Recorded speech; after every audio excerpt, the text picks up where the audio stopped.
listening to Damon and Ray Ratto on 95.7 The Game. Brought to you by BMW Fairfield. So it's really hard to do a lip-reading segment on the radio for obvious reasons. I guess you could do it if you were tuning in to YouTube or Twitch or watching on the multimedia experience that is the internet. But lip-reading on the radio, that's just... you're setting up a lousy segment. There's no doubt. Visual aids do not help radio shows, historically, throughout the course of the media. The medium, I guess I should say. But Ray, we do got a little lip reading today. I'm sure you've seen the video. It looked like Jimmy Garoppolo in a moment of on-field frustration. Sunday night in Denver said something to the akin of all your plays suck, man, or your playing sucks. And he was doing it, criticizing himself. I don't know. But all the lip-reading police are out today. And I know that you love that. I hate every one of them with the white-hot intensity of a million suns.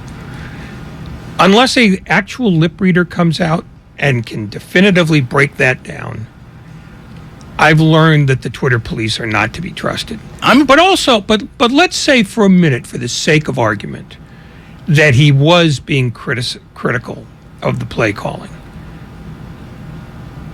Do you honestly think that he would change a play at the line of scrimmage, even now? Because I don't. I think he does what Kyle Shanahan sends in. Okay, so in that case, I never audible at the line of scrimmage is a person who never even made it to the NFL, right? There's no such thing as I make no calls at the line of scrimmage. No, but the presumption here is that he would get a call in and just say, you know what, I don't like that call. I'm just going to wing it down the field. I don't see that in him. I think he has shown himself time and again to be a guy who, when he wants to try to force a ball, he will inevitably find the other team. And so I think he's fairly well gun-shy about that, unless they absolutely have to because of the game situation. Well, finding the other team with the football really has been the problem for the 49ers, not just in the start of this year, but in other years as well.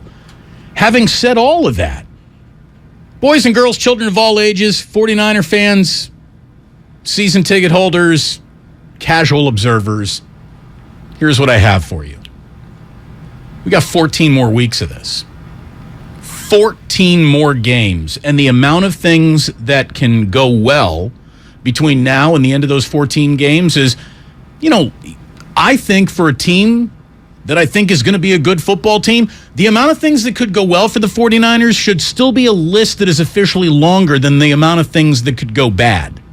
Because they've already dabbled in the things that could go bad list. They're already like 2, 3, 4, 5 items down the what could go bad to screw up the start of the year. And now it's time to start looking at how things can get right. And the number one way that things get right here is just keep playing defense like this. Because, my God, on one side of the ball, and we are so enamored with this quarterback, with all quarterbacks in this town, with the head coach in this town, with offense in this town, what we have missed is what is nothing short of a historically good start for the San Francisco 49ers defense. There has never been a start to a season that has had this much good defense wrapped into it as the 49ers have enjoyed through their first 3 weeks. It's a shame that they're not 3-0. They should be 3-0. If not for peeing down their own legs and circumstances that were, a little odd, a little weird, kind of let the sail out of the entire stadium when the starting quarterback broke his ankle. If not for these weird offensive games, the 49ers are 3-0 with just subpar offensive. Subpar offense has them undefeated. So they just need to go from that offense sucked back to subpar. And if there's one thing we know Jimmy Garoppolo and Kyle Shanahan can produce, it's a subpar offense. That's all they need. what this team specializes in offensively is still there for them to reach and is still the missing ingredient that is going to equal a playoff appearance for the San Francisco 49ers this year, Ray.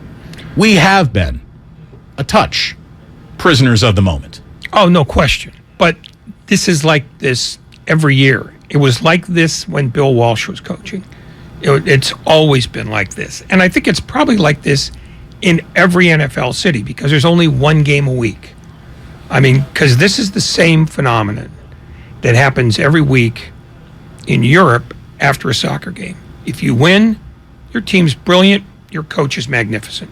If you lose, you suck, they suck, burn the team down. But they do this in Europe too. Don't they have like 30, 40, 50 games in a season? And they still do it. They evaluate every game. It's maddening. It's literally, it's a level of insanity that, I don't know what it is, but it's why baseball may be the only rational game. How did baseball escape this? Can you imagine if we went nuts 162 times a year? Yeah, by playing 10 times as many games as football does and playing twice as many games as basketball and hockey do. I mean, I don't even know that people overreact after a single basketball game unless a catastrophic injury happens or an extraordinary performance by a guy you wouldn't expect. Right, maybe a playoff game will get that lean-in level of attention. But no, I mean, no, this town is nuts for the same reason that every other town is nuts. It's, how can this be? How can the team that I think is X be Y? And they never come up with a solution, well, maybe I'm wrong. Or, better yet, maybe every week is just its own individual drama, and to try to link them together unless you get a winning streak or a losing streak is kind of pointless. One of the things that we're going to link together today is how Kyle Shanahan talked about how Jimmy Garoppolo was, or in a lot of cases, was not being incorporated into training camp and the preseason and the walk-up to this year, and obviously some of the fruit of that is bearing bad results right now. So as the catch-up happens, as the learning curve starts to flatten, and you can say, well, wait a minute, this guy's been here long enough, there shouldn't be that much of a learning curve. I would agree with you, but we can't get things to march to our timeline. They got to march to their natural timeline. So the 49ers got the right opponent coming to town, which sounds nuts because it's the defending Super Bowl champions, but it is a defending Super Bowl champion that Kyle Shanahan has always been able to play well against, always been able to coach well against. He's got some ownage on Sean McVay. We're going to get into all of that today. Peter King is going to join Ray and I at 5 o'clock. We're looking forward to that. We're going to get into how this defense is something you absolutely want to buy some stock in. And I don't care about how bad the teams that they played against are right now. Those are NFL teams. Those are NFL players. And all we're doing is measuring stats against other NFL teams. We can't go picking and choosing the ones we want to apply or think mean more than others. So we're going to look at where this defense is through 3 weeks, and I'm going to tell you where they are. They're at the top of the list. They are extraordinary. As much as Lamar Jackson has been a one-man army for the Baltimore Ravens, this defense has been an 11-man army so far for the 49ers. So we're going to get into that today. Peter King, like I said, at 5 o'clock. We're going to go through a timeline of the Shanahan sound that is interesting to go through. Like hindsight always being 20/20, there's a lot there. We got plenty coming up. Let's see. Who's listening today? YouTube.com. Who's watching? What's the first thing guy named MDK1 says Damon and Ratto are coming up. Time for me to get some actual work done. Well, that's the last time you're ever going to get a shout out, you jackass. Hello, Mike Honcho. Hello, San Jose Jazz fan. Hello, boys. Hello, Drew Down. Hello, SC. Hello, Mr. Bridge. The Shaw. People are, you got to love it. We're making people happy, Ray. It's like when we look through the mirror at the end of Romper Room, and I was going to say that's what this is. That's what that is. But it works. And the average emotional age of those who are watching is roughly the same. These are grown men. These are grown men. That depresses me in ways I cannot even elucidate. Hey, it's amazing what a little flirty flutter of the eyelash and a wink will do to even a grown man. We have a great show for you today. You are going to be part of that great show today by giving us a call, 888-957-9570. We're brought to you by BMW Fairfield, now open in the Fairfield Auto Mall. Since opening their doors in July of 2021, BMW Fairfield has become the top-rated BMW dealer in the Bay Area. You can visit bmwfairfield.com today to book your visit. And boys and girls, we're officially underway. Here we go on a Tuesday afternoon. Otis Bird III weighing in. I'm 36. God, is it 57? Yeah. How old is everyone? Everyone I want a median age on the top chat on the YouTube. Everybody weigh in with your age right now. We're going to bake out a calculator. What is our median age listener? And that's actually going to be a segment about sports. The median age consumers for some sports. It's unbelievable. I was reading an article that had nothing to do with that, but that was a little bit of the part of the article. And I took something out of the article that wasn't the focus of the article, and we turned that into a segment for a little bit later on today. So we're happy to have you here. It is good to be with you once again. Peter King in our 5 o'clock hour, and the very best coverage you're going to find on 95.7 The Game. Whether the team win or lose, it's all for you every minute of the day on the Odyssey app. Download it today, and I'll stop asking you to do so. You can watch Willard and Dibs on twitch.tv and on YouTube. If Jimmy stinks at quarterback, I'd like you to explain to me how this stinker, how did he end up in 2 NFC title games? An elite defense. That's a big part of it. Buddy, they were number... Buddy, how? Hey, Chief, they were number 2 in offense in 2019. Great, kid. That's 3 years ago. This is the Bay Area's sports station, 95.7 The Game. Do you think all premium fuels are the same? Well, your engine doesn't. Shell V-Power Nitro Plus helps keep your engine running like new because it's engineered to defend against 4 main engine threats: gunk, wear, corrosion, and friction. So next time, choose Shell's most advanced fuel ever. It's fuel for thought. In engines that continuously use Shell V-Power Nitro Plus premium gasoline. Attention veterans. If you were stationed at Camp Lejeune between 1953 and 1987, you and your family may be victims of toxic water poisoning. Cancers, birth defects, deadly illnesses have all been linked to the contaminated water. Congress is now holding the government accountable. You could be awarded financial compensation for your suffering, but you must act now. Visit sickvets.com for your free case review by True Law. That's sickvets, like veterans.com. sickvets.com. Visit sickvets.com. Do you have 3 ex-wives and your current trophy wife wants a life insurance policy 3 times the size of the policies you had to purchase for your previous mistakes? If so, you need to call Big Lou at Term Provider, 800-200-1966. Big Lou is intimately familiar with your problems, and if you're 50 or 60 years old and in reasonably good health, a $1 million policy should only cost about $100 to $200 per month. Big Lou may have a solution for your previous policies as well. You may even save enough money to lighten the load on your new $1 million policy. Remember, call Big Lou. He's like you, except he's only on number 2. Call Term Provider at 800-200-1966. That's 800-200-1966 for $1 million in term life insurance that you can live with. Call Big Lou at 800-200-1966. 800-200-1966. Hi, this is George with Left Coast Buyers. We buy properties all over California. If you own a house or an apartment building and want to sell it fast at a great price, call us at 925-434-5000. We can pay cash and close in as little as 7 days. We buy properties in any condition, any price range, and can help you in any situation. Do you own a property that is run down and needs thousands of dollars in repairs? Are you out of time, money, and energy? Let us help. Are you looking for an easy way to get top dollar for your property and sell on your terms and timeline? Well, call Left Coast Buyers now at 925-434-5000. We can solve any problem. We buy divorce houses, inherited houses. We even buy vacant houses and abandoned houses. Do you have a tenant who hasn't paid rent? Are you behind on property taxes, mortgage payments, or even facing a foreclosure? Even if you're just nervous about capital gains or an upcoming recession, we've seen it all. So if you or someone you know owns a property and needs to sell, call Left Coast Buyers at 925-434-5000. That's 925-434-5000.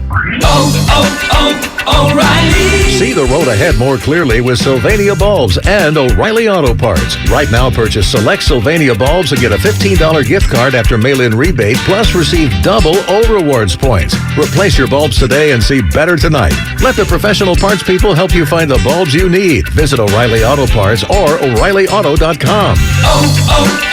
O'Reilly Auto Parts. From Carriage House to glass aluminum doors, R&S Doors has a full line of commercial and residential garage doors and gates to suit anyone's taste and budget. Visit rsdoors.com. R&S Doors. Look for the red truck. Elise and Carl's Bakery needed a small business loan fast, but instead of going to On Deck, Carl called Lone Falcon!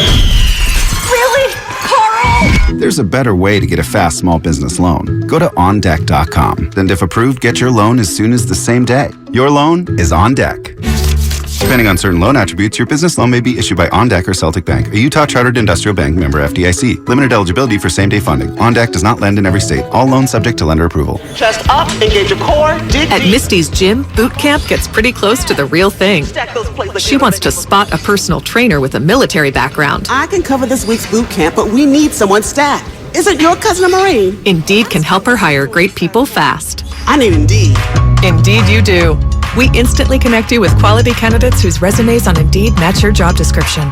Visit Indeed.com/credit and get $75 towards your first sponsored job.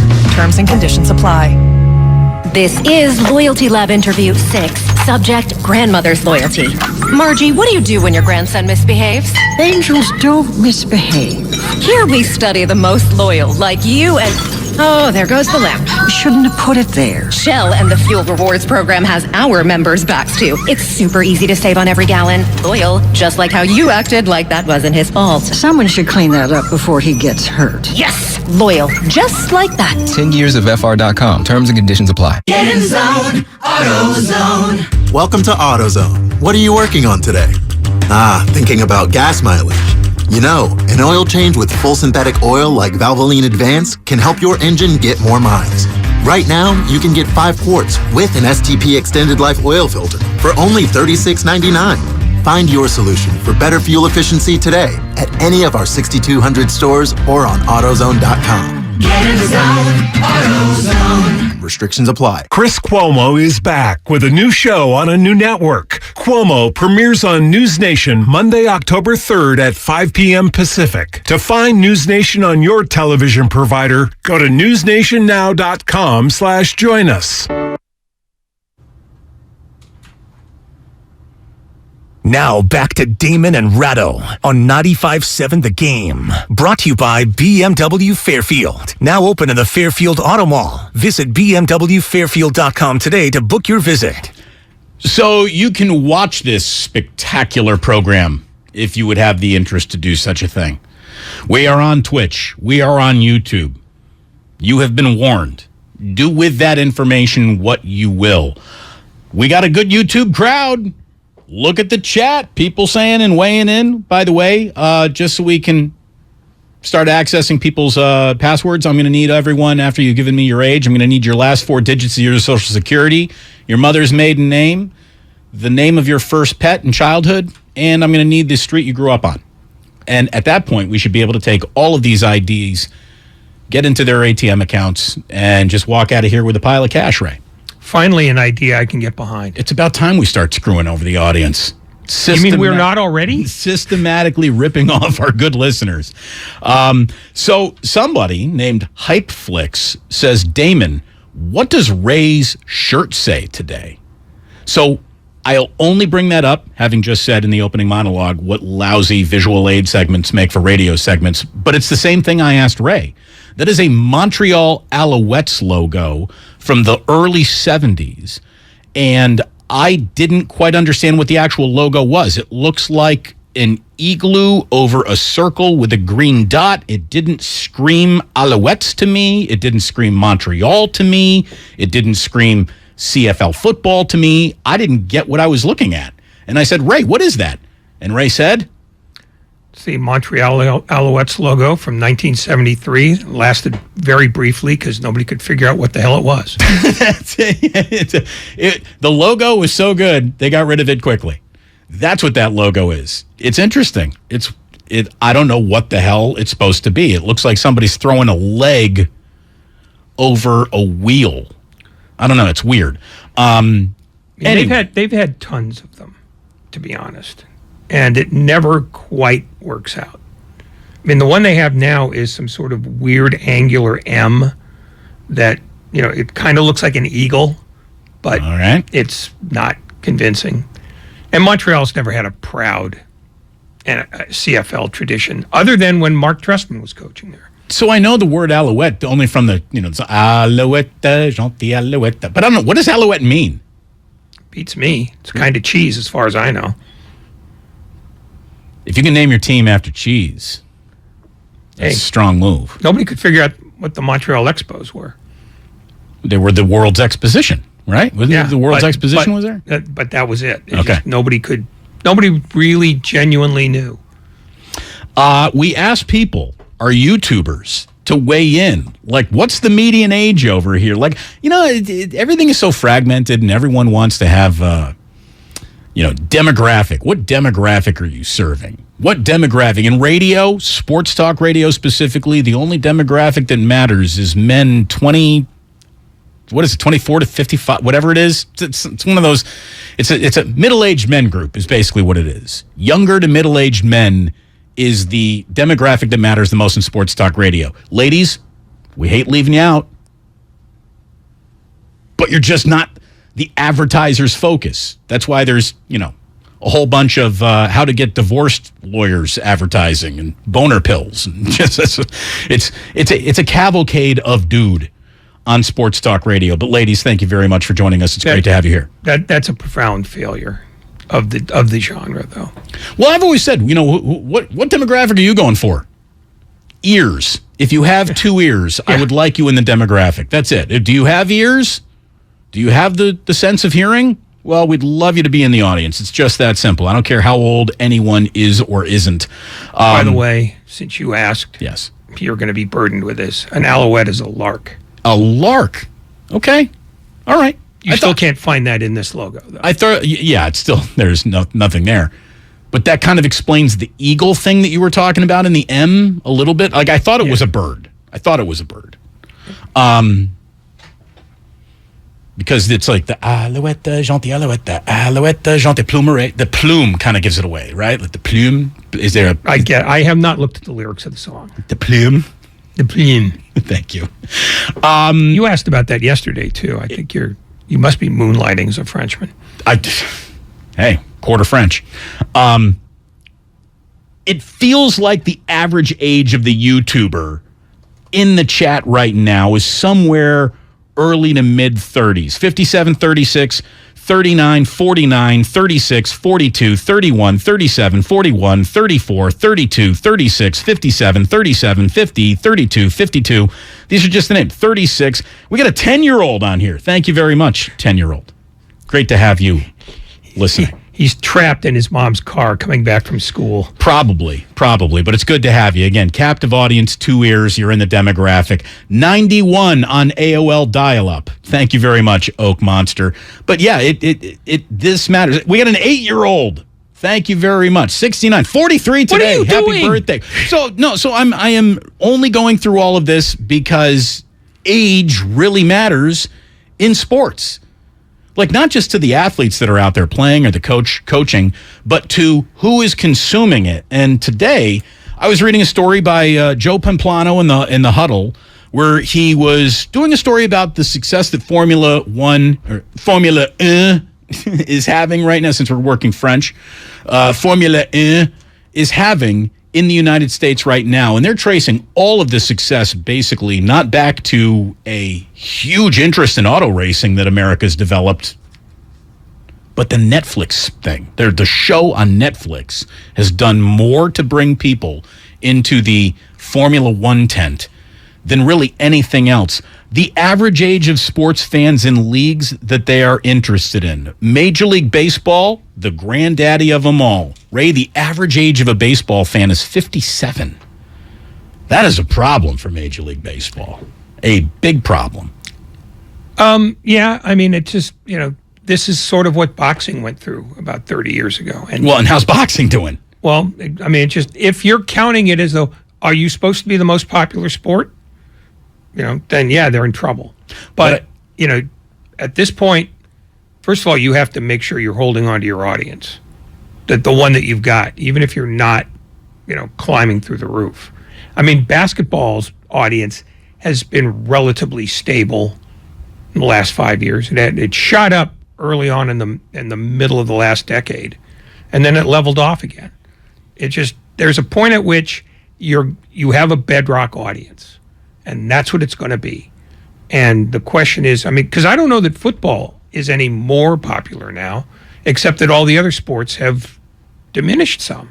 I mean, football has done a more complete job of holding its eyeballs than anybody else. Well, but I don't know that they've materially gained over 10 years ago. So this is the number that I wanted to bring up because I was surprised by it. The average NBA fan age, 42.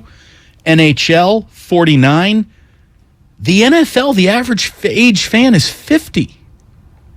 Yeah. I was surprised by that, but then I started thinking all right, so who's out there watching network television these days?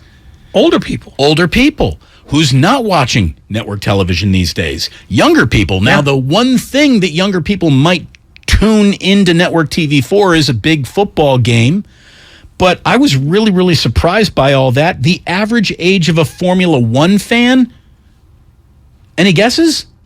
Where do you think we are? 32, maybe younger. Did you read the same article? No. Okay. So the average age of a Formula One fan was 36 years old in 2017, and it has now dropped to 32 years old. It's because of that Netflix special. Netflix has done more for Formula One racing than short skirts have ever done for great legs. I mean, it's just amazing. So what can baseball do? What can football even do to further go ahead and court younger, more interested, more involved, eventual customers that these teams are looking for? Well, the NBA might be on to it, where did you see that they're about to launch an entire league-wide app, which is going to be one-stop shopping for all your NBA needs. It's where you go to watch your game, stream your game, where you go to buy your favorite player's jersey, where you go to buy tickets to your favorite team. I know that we just signed a 3-year deal with the Golden State Warriors to be their flagship station. Boys, girls, I'm going to tell you right now, it was probably the last 3-year deal they ever signed with a radio station. I wouldn't be surprised. If 10, 15 years from now, Ray, the NFL is simply this. After it gets out of these television contracts or gets through the television contracts that it's just agreed to, they're basically going to say, look, football fans, we have an NFL app. We're going to charge you all $250 a year for the NFL app. Do you want it or not? Because it's where all the games are going. Do you know the amount of NFL fans who would sign up for a $250 a year app? It'd be huge. Now, at what point are they making more money with that than the TV deals and the existing media contracts that they have right now? That's the wild card, because ultimately football is still better presented. Most sports are on a big screen rather than a phone. Right, and but that phone can be thrown onto my screen. And one of the reasons why the NFL average audience is 50 years old is because television is still part of a 50-year-old's experience. Now, in 20 years, can the NFL grab young people who won't be watching on a 65-inch screen?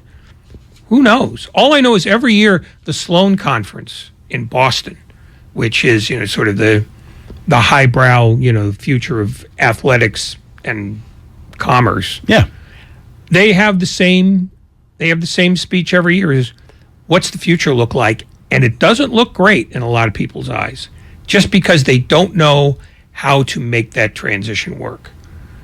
What you do in your childhood is what you do in your middle years and later in life too. It's why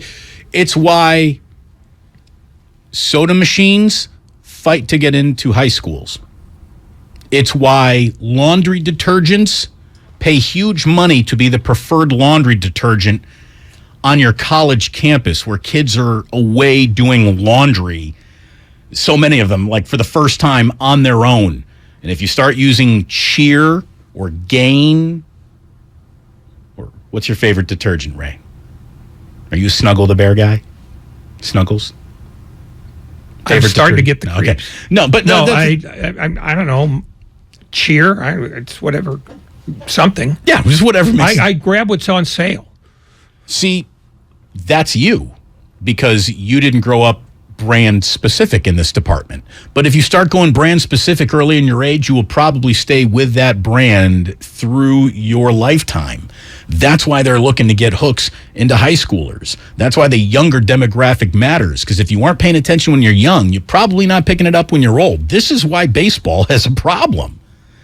This is why you're going to see more crowds look like the crowd that you'll probably see tonight against the Colorado Rockies. I mean, I'm expecting 15,000, 20,000 tops there tonight, given where they are in their season. So, it's fascinating. It's fascinating to watch the way one media is growing, apps and on demand, while the other medium of television is dying. And what's funny is radio is always still there. I don't know how it happened. Well, I think I do actually, though. Radio is the most intimate of all of our mediums. No one watches television while you're naked and in the shower shampooing. People do listen to the radio in their bathrooms, in their cars, while they're doing things that are bodily functions. Like, there is an intimacy that comes with radio that no other medium really has, and I think that is part of it. I also think it still delivers the most powerful message. One voice, one message, straight to you. Not a whole bunch of crawls and scrolls and graphics on your screen. It's a powerful communication tool. To this day, I don't know if there is I know television's more widespread, but in terms of power, radio is a powerful, powerful instrument to deliver message, news, opinions, thoughts. It's fascinating. And I'm looking at how all of this is going to play out eventually as the NBA announces it's going to, launch its own app, and we'll have more on that a little bit later. What this all ends up looking like, I think it's going to be fascinating. Now, I know that everybody listening is just fascinated with what the heck is going on with the San Francisco 49ers. Peter King joins us today at 5 o'clock. We're looking forward to that. I want to talk about this defense. This is a defense that you absolutely want to buy stock in right now. And the season is basically now in the hands of this defense. That's it. Boys, it's on you. It is on you. The defense right now is number 1 in the NFL going against the pass through 3 games. Number 4 against the run. They're allowing 227 yards per game. That is second best only to Buffalo. The defense is allowing 12 points per game over its first 3 weeks. That is third best in the NFL. Only Tampa Bay and Denver have done better in that department. And yet they have 2 losses in 3 of those games. I mean, you're not supposed to lose when you're playing defense like that. And there is absolutely no doubt that all of the frustration that the 49ers have given us this year have been on Kyle's side of the ball, been on Jimmy's side of the ball. The offense is the only thing that you could even say is letting this team down. Special teams kind of figured it out as well. Tim Kawakami wrote today that the 49ers have also outgained their opponents in all 3 games. In their 2 losses, they've committed 5 turnovers and have only 1 takeaway. So as we sit around talking about what Jimmy needs to do, what Kyle needs to do, what this offense needs to do, what they really need to do more than anything else, as I was saying earlier, just be a touch below average. Don't suck. Anything from below average and above is good enough to get the Niners into the win column. Just don't suck. Don't be turning the ball over. Don't be sloppy with the ball. Don't be taking 3 and outs and making sure that your defense is getting overtaxed. That's all they need to do. All they have to do is hold serve. Ray, they're going to the playoffs. It's been a terrible start to the year. They're going to go to the playoffs. I have not been convinced of that. Again, I picked them to miss before the season started. No, you didn't. You had them in as the last team in. Did I? Yes. Okay, then I guess I did pick them. I don't remember. That's how much I value my own. You care that much. Yeah. No, but I thought they'd be 9-8 at best. And I don't see a whole lot changing that, because this is the formula they've created, whether they meant to or not. Because, I mean, a lot of people literally believe that Kyle Shanahan, is an offensive genius. And in fact, either he is and he's picked the wrong players, or he's not and people were wrong. Either way, the offense has been okay at best, slightly below average at worst, or injury-riddled or talentless, which the first 2 years were. And that's why I throw those out when I'm trying to evaluate what Kyle Shanahan is. Because the easiest thing in sports for a general manager is to take a bad team and raise it to the middle of the pack. The hardest thing is to get out of the middle of the pack and make it elite. And Kyle Shanahan has done the first pretty easily, pretty quickly. The second, he's been okay at. He's flirted. Well, I mean, he's got defensive players who can do things. Offensively, he turned Raheem Mostert into something. He turned Deebo Samuel into something. They did find George Kittle. I mean, he's not been a failure as a general manager, but the thing that people want to hang on him is, well, he's an offensive genius. And I'm not sure that's true. I'm sure what I think is he understands offensive efficiency, but he doesn't always get it based on the talent he's got, and not just at the quarterback spot. I think the offensive line has been an ongoing problem, and I don't think that they've finally established themselves as a team with passing weapons. I mean, Deebo Samuel is an okay receiver. He made his name as a running back last year. Brandon Ayuk has not yet emerged, if he's going to emerge. And George Kittle gets double-teamed on every play, so it's hard to get him the ball. So they don't have a dynamic passing attack, and I don't know that they ever have. And the truth is, you don't need a dynamic passing attack when you got a defense like this. You just don't. You have to possess the ball, you got to move the chains, and you need to score 3 touchdowns.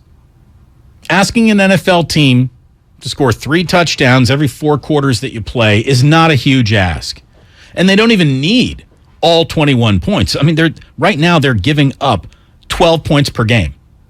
I mean, 2 touchdowns is all you need to top out 12 points per game. I know I'm no math major. We were joined by one last week in Kyle Juszczyk. I'm sure he would agree. 14 is greater than 12. That's all the 49ers need. They need the bare minimum of offense to be a playoff team with a defense like this. I was talking to Kyle Madsen before the show started today. 49ers defense is allowing 3.9 yards per play so far. 3.9 yards per play. Now, who they've played so far has something to do with that. How they played so far has something to do with that. The conditions under which the first game was played in so far have something to do with that. But we can't select the stats we want to pay attention to. Those are NFL teams. The stat is who's given up the fewest amount of points or fewest amount of yards per play, in this example, in the NFL. It's the 49ers. And if they come in and finish this year giving up 3.9 yards per play, all they are is the single greatest yards per play defense in the history of football. That's it. That's better than the 85 Bears. That's better than the Ravens when they won it all.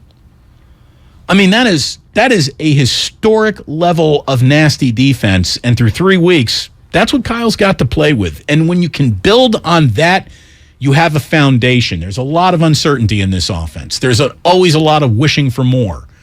You can't wish for any more from a defense than what this team has given you so far. Even in that Denver game. And I think that's what made it so ultimately frustrating and drove everybody nuts come Monday morning. You just look at an opportunity wasted. 8 separate 3-and-outs? I mean, you can't ask for more than that. You just can't. So there is a little, sin that has been committed by this offense to have themselves in a situation where they are starting slowly out of the gates. But that was probably going to happen no matter who was here. A not ready to quite go Jimmy Garoppolo, or a might not even be ready for QB1 status Trey Lance. This shows mistake. I don't want to blame you, Ray. Maybe my mistake. Was expecting not too much too early, but expecting the wheels to all be spinning as the car was getting pulled out of the garage. Slow starts, kind of what Shanahan has done in the past. Slow starts, like I don't remember Jimmy having a gangbusters start of the year, like really ever. He always sort of found his own level as the year went on. I guess as everyone sits around and wants to declare what we've seen so far a disaster zone, my point is we should have seen it coming a little bit more. We should have seen it coming. We should have better prepared you, the listener, you, the fan, and us as hosts for the slower start that we're seeing. I still got the 49ers going to the playoffs. I still think that they're going to win 9-10 games. And with this defense, they absolutely can do that. I want to go a little bit through the Kyle Shanahan timeline that he spoke of when Jimmy Garoppolo was being folded back into the mix, as we said yesterday, probably not quickly enough. And, hindsight always gives you 20/20 vision. If we only knew then what we knew now, things would be differently. Things would be different. So we're going to get into that today. Peter King joins us at 5 o'clock, and when we come on back, we are also going to get into your calls. Open lines for you right here and now. 888-957-9570. It's Damon, it's Ratto. We're brought to you by BMW Fairfield and by Fremont Bank. Full service banking, no compromises. Can Rutgers cover as a 40-point dog? I'm Joe Ostrowski here to help you beat the books with BetQL. Rutgers heads to the Horseshoe this weekend to make an appearance against Big Ten favorite Ohio State. The Scarlet Knights are plus 40.5-point underdogs, but the BetQL model is grabbing the big number against the Buckeyes. BetQL has this number at 33, meaning there's a touchdown worth of value on Rutgers. I'm Joe Ostrowski. Bet smarter and beat the books. Download the BetQL app today. If you have a small business, Staples has your sign. Banners for my bakery? Staples has your sign. Oh, posters for my new pet store. Floor decals for a pharmacy. Every day, Staples associates help every kind of small business create bold signs to make big impressions. And now get $10 off custom signs, banners, and posters when you spend $50 or more. This is your sign, so print it big at Staples. Ends 10/1. Visit staplesconnect.com/thisisyoursign for details. Steiny and Guru stream live on YouTube and Twitch every day. But Kyle, because he knows more than everybody else in the room, now says let's just go out and get Jimmy as a backup. Just because Jimmy's playing as your backup does not leave Kyle Shanahan off the hook. This is the Bay Area's sports station. Yep. 95.7 The Game. Hi, I'm Aaron, owner of California Deluxe Windows. Ever notice? When your neighbors get new windows, there is a large black eye of broken stucco, uneven plaster, and even mismatched paint. At California Deluxe Windows, we never leave a ring around the window. Why? Because we are one of the only companies in California who custom crafts every window and door to your home's exact measurements. Almost everyone else on the radio is a distributor. They grab a window from a warehouse, break open your walls, shove it in, and patch things up. At California Deluxe Windows, we take pride in our work. Our installation technique is so precise, we do not break your stucco. Your house could be covered with potato chips, and we wouldn't crack one. Call now, and for a limited time, you get 30% off your entire order and 24 months of interest-free financing. 800-874-3600. 800-874-3600. That's 800-874-3600. California Deluxe Windows. Windows engineered for life. Certain terms and conditions apply. CSLB number 774518. Hey, Becky, what about this beat for your next song? It's cool, but I'm into faster stuff lately. Like Xfinity that gives me beyond gig speeds. Got it. What about this then? It sounds powerful, just like Xfinity. Because its supersonic Wi-Fi has 3 times the bandwidth, you can connect hundreds of devices at once. That's what I call power. Unbeatable internet from Xfinity. Made to do anything so you can do anything. Get the Xfinity Supersonic Bundle with unlimited gig speed internet, Wi-Fi equipment included, and a free 4K streaming box. All for $50 a month with a 2-year internet rate guarantee and no annual contract when you add Xfinity Mobile with unlimited data at regular rates. Go to Xfinity.com/gig, call 1-800-XFINITY, or visit a store today. Limited time offer. Restrictions apply. Requires paperless billing and autopay. New Gigabit Extra internet customers only. Taxes and fees extra and subject to change. Xfinity Mobile requires post-pay Xfinity internet. Reduced speeds after 20 gigabytes wireless usage. After 24 months, regular rates apply. Requires compatible Xfinity gateway. Finding great candidates to hire can be like, well, trying to find a needle in a haystack. Sure, you can post your job to some job board, but then all you can do is hope the right person comes along, which is why you should try ZipRecruiter for free at ZipRecruiter.com/find.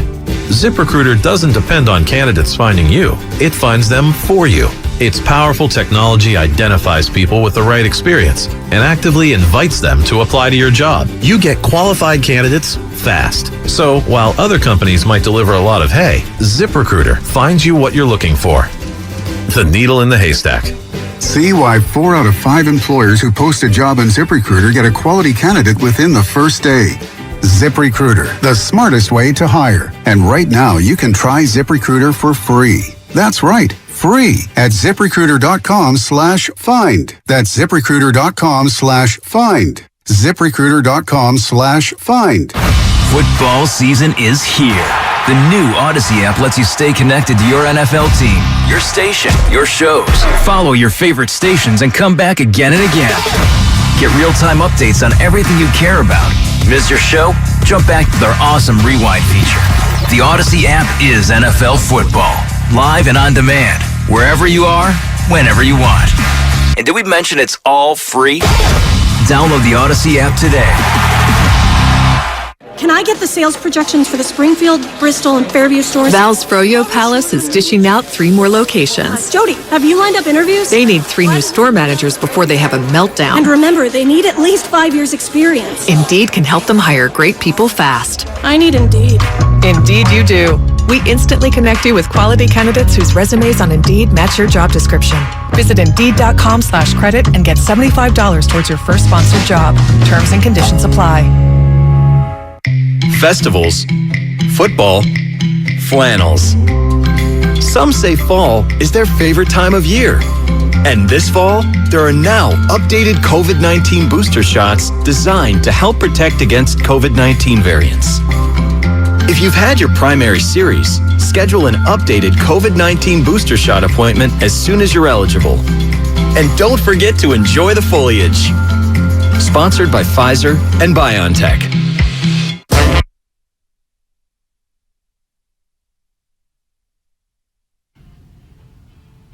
Now back to Damon and Ratto, brought to you by BMW Fairfield on 95.7 The Game. Great to have you here today on Damon and Ratto. Peter King joins us at 5 o'clock this evening.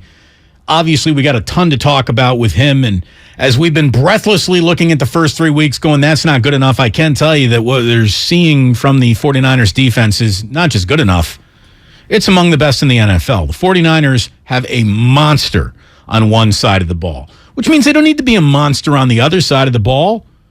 I mean, if they could be, that would be fantastic. They would become virtually, an incredibly hard to beat team each and every week if you have an offense that is anywhere in the neighborhood of the caliber of this defense. Right now, they're trying to figure it all out. And I'm not trying to make excuses. I know you're sick of excuses. Nobody wants to hear the word, you got to be more patient, especially this long into being patient that you've had. But, through 3 weeks, Ray, there are 3 legit reasons for, let's just call them, they're not excuses for losing, but they are excuses for abnormal results, shall we say. Week 1, you had the crazy rain in Chicago. Week 2, you had the starting quarterback breaking his ankle, which, let's be honest, it takes a lot of wind out of the sails. And then week 3, you got Jimmy and Kittle, both out of game shape, both not ready to go in there and make true big impacts, even though Jimmy got his warm-up against the Seahawks.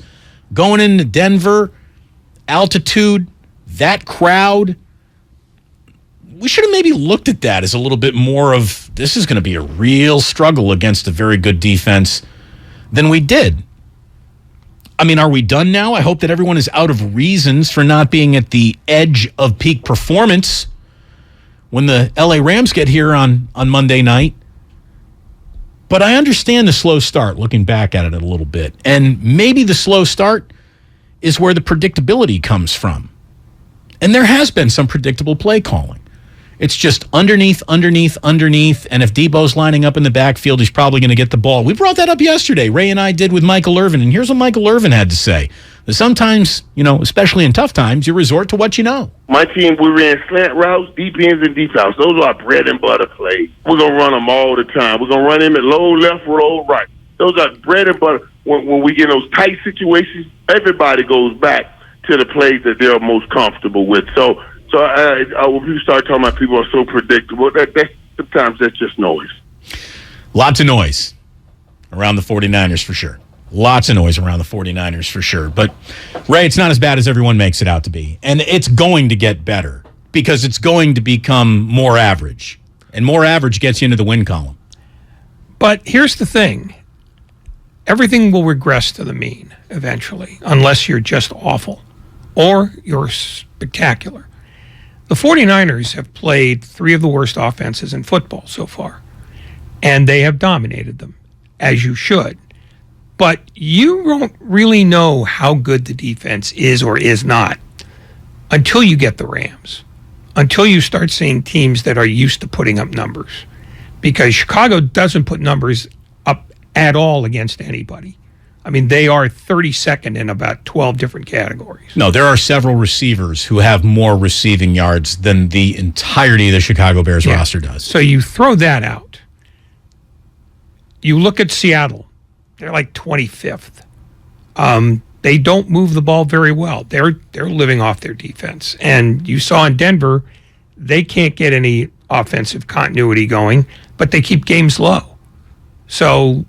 So far, you've gotten the 49ers playing very well against 3 teams they ought to play well against. Yeah. Now, we're going to find out Monday night, at least in greater measure, what kind of defense this really is. I don't know what you'll find out about the offense. But will you say, the 49ers don't beat the Rams like 45-36. They don't do that. They're in the low 20s. Yeah. So and that's the thing. So you're not going to change your tune if they do beat the Rams on Tuesday and say, well, they always kind of beat the Rams. No, I'm not going to do that because every year is different. But what I'm saying is, when you take every year as an individual year, because it is, you're going to find out if the 49er defense is relative to what they've done in the first 3 weeks. Past performance, from years gone back is almost irrelevant to me. But in terms of what have you done against the teams you've already played, and now what are you going to do against these guys who give you a much different look? I mean, I know that if you want to get going offensively against the Rams defense, it's the wrong week to not have Trent Williams lining up. I mean, Aaron Donald, Leonard Floyd, Greg Gaines, Bobby Wagner. I mean, that's Christmas coming early. No Trent Williams. But the 49ers got to plug and play. They got to. I mean, there's that game's happening on Monday night, whether Trent Williams wants it to or not. So you better be ready to go. Colton McKivitz, up to speed, please. This is Mark in San Francisco. Let's take some calls. Mark, how are you? You're on 95.7 The Game. Good. How's it going, guys? Excellent. Thank you. Yeah. So I'll try to make this quick. I think one thing that we're all concerned about the team has to show X, Y, and Z to the league and the fans. I've been a little concerned the last few weeks about how the team feels about the team and about the coaching and about the management. And I worry that, if it doesn't get corrected, we could be heading to, the post-Super Bowl Harbaugh era where suddenly this coach who was supposed to be the all-knowing, star, big darling of the league isn't all we thought he was cracked up to be. rather than the owner and the coach banging heads, I get a feeling or an impression that Lynch and Shanahan haven't seen eye to eye on a lot of key things for a long time. And then guys in that locker room who we thought after the Super Bowl season would be locks to come back for a long time start seeing and feeling this dysfunction. And then you have guys, like the way Whitner and Goldson and, some key parts started to leave. If, we were lucky we locked down Debo, but Ayuk's not getting targeted. The best years of Bosa's career are right around the corner, and he's got a contract coming up. If things don't start to look like they're clicking, and the locker room doesn't have faith in what's being put together, a lot of these guys in their prime that are in that NFL top 100 in the locker room might say, hey, I'm not wasting my time and losing out on money and statistics and, whatever my league legacy is going to be, waiting for Shanahan to get his act together and put his ego aside. So I worry that we're burning daylight on this amazing roster we have, waiting for Shanahan to be what we've been promised he was going to be. I mean, Mark, your worries aren't unfounded. It's not like you're attaching your worries to a whole bunch of conspiracy theories and you sound like a crackpot. You have a right to be worried. I mean, people always try to get off the Titanic when it starts sinking. There's no doubt about that. I don't think we're there. The thing with Harbaugh and Balky, that was really, really weird, and that was an element of even Jim Tomsula trying to undercut Harbaugh, too, because he thought that he could be the next in line. There was an awful lot of subterfuge going on, and that is why it ended. But more than anything else, it was just the owner grew tired of the coach. Jim Harbaugh is an outstanding football coach. He's a lunatic, a complete mental case, but he's an outstanding football coach. Winning has followed him everywhere he's gone as a football coach. He's very good at it, but he just wore out his welcome.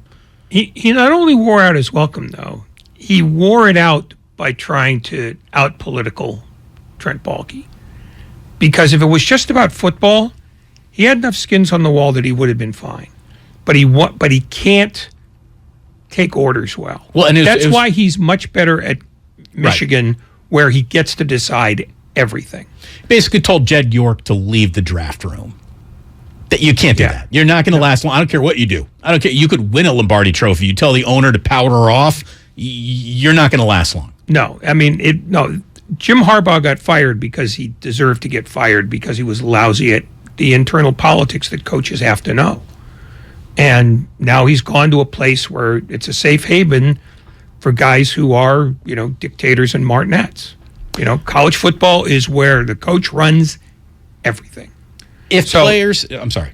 So that said, I don't buy the caller's theories about Kyle Shanahan and John Lynch being at odds. Because if they were, Shanahan would fire Lynch. Because Shanahan is the guy who runs the football department. Lynch is the guy who makes the phone calls that Shanahan wants made, and does the PR stuff that Shanahan doesn't want to do. Grunt work. Yeah, I mean, largely, hey, we're looking for a left tackle. Right. What are the guys we should be looking at? You look at the wires. You see what's out there. So it's not about that, and it's not even about Shanahan, butting heads with York. I mean, he's made every choice completely free of interference or argument. That's what you get when you make somebody the head of football operations and the head coach. That's the deal. And Shanahan has had enough success in the last 3 years to assure that he's going to be doing it a while longer. I mean, we've tried the litmus test every game as, oh my God, they don't have this down. They don't know what they're doing. Well, as you said, they tend to start slowly. Whether they manage to turn this around, given their injury list, problematic. But this internal tension that people keep saying is out there, I don't think it is. I think it's too early for that, especially after a year in which they took an average team and got to a conference final. So I don't think there's any of that, those internal dynamics that make things uncomfortable. The only place I think it could come from is the dynamic between Kyle Shanahan and Jimmy Garoppolo. But there's so much power on one side of the table that it really isn't going to affect the entire operation or anybody other than Jimmy's place in the operation. But I do believe and I really do believe this, it's a little bit of a loveless marriage. Like they're staying together for the kids until they're old enough to go off to high school, and then the divorce is happening. We know when the divorce is going to happen. Like this, at the end of this year, that's it. Unless, of course, a Lombardi trophy is being lofted above everyone's head. And then everybody makes up. Everybody makes up, exactly. But Kyle actively sought to replace a guy who he's had an awful lot of success with. And that's got to rub Garoppolo the wrong way. I know he's been a very professional and perfect soldier, but the man also has to have an ego too. And then, okay, welcome, boys and girls, to your 4 o'clock hour. You're listening to 95.7 The Game, KGMZ FM and HD1 San Francisco. Always live on Twitch, YouTube, and the free Odyssey app. Damn well better be free. Here's the thing, though. I really do think that mutual respect and mutual dislike can walk hand in hand and have an awful lot of success. It can happen. It happens in sports all the time. There's not a lot of guys who just love everybody. It's just, that is uncommon. And everyone on the team liked everyone else on the team, including the coaching staff. Like, that doesn't happen. That doesn't happen. It doesn't happen where you work. Does your company suffer because you don't get along with Ed in accounting? Probably not. Ed's a bastard, though. He really is. He had it coming.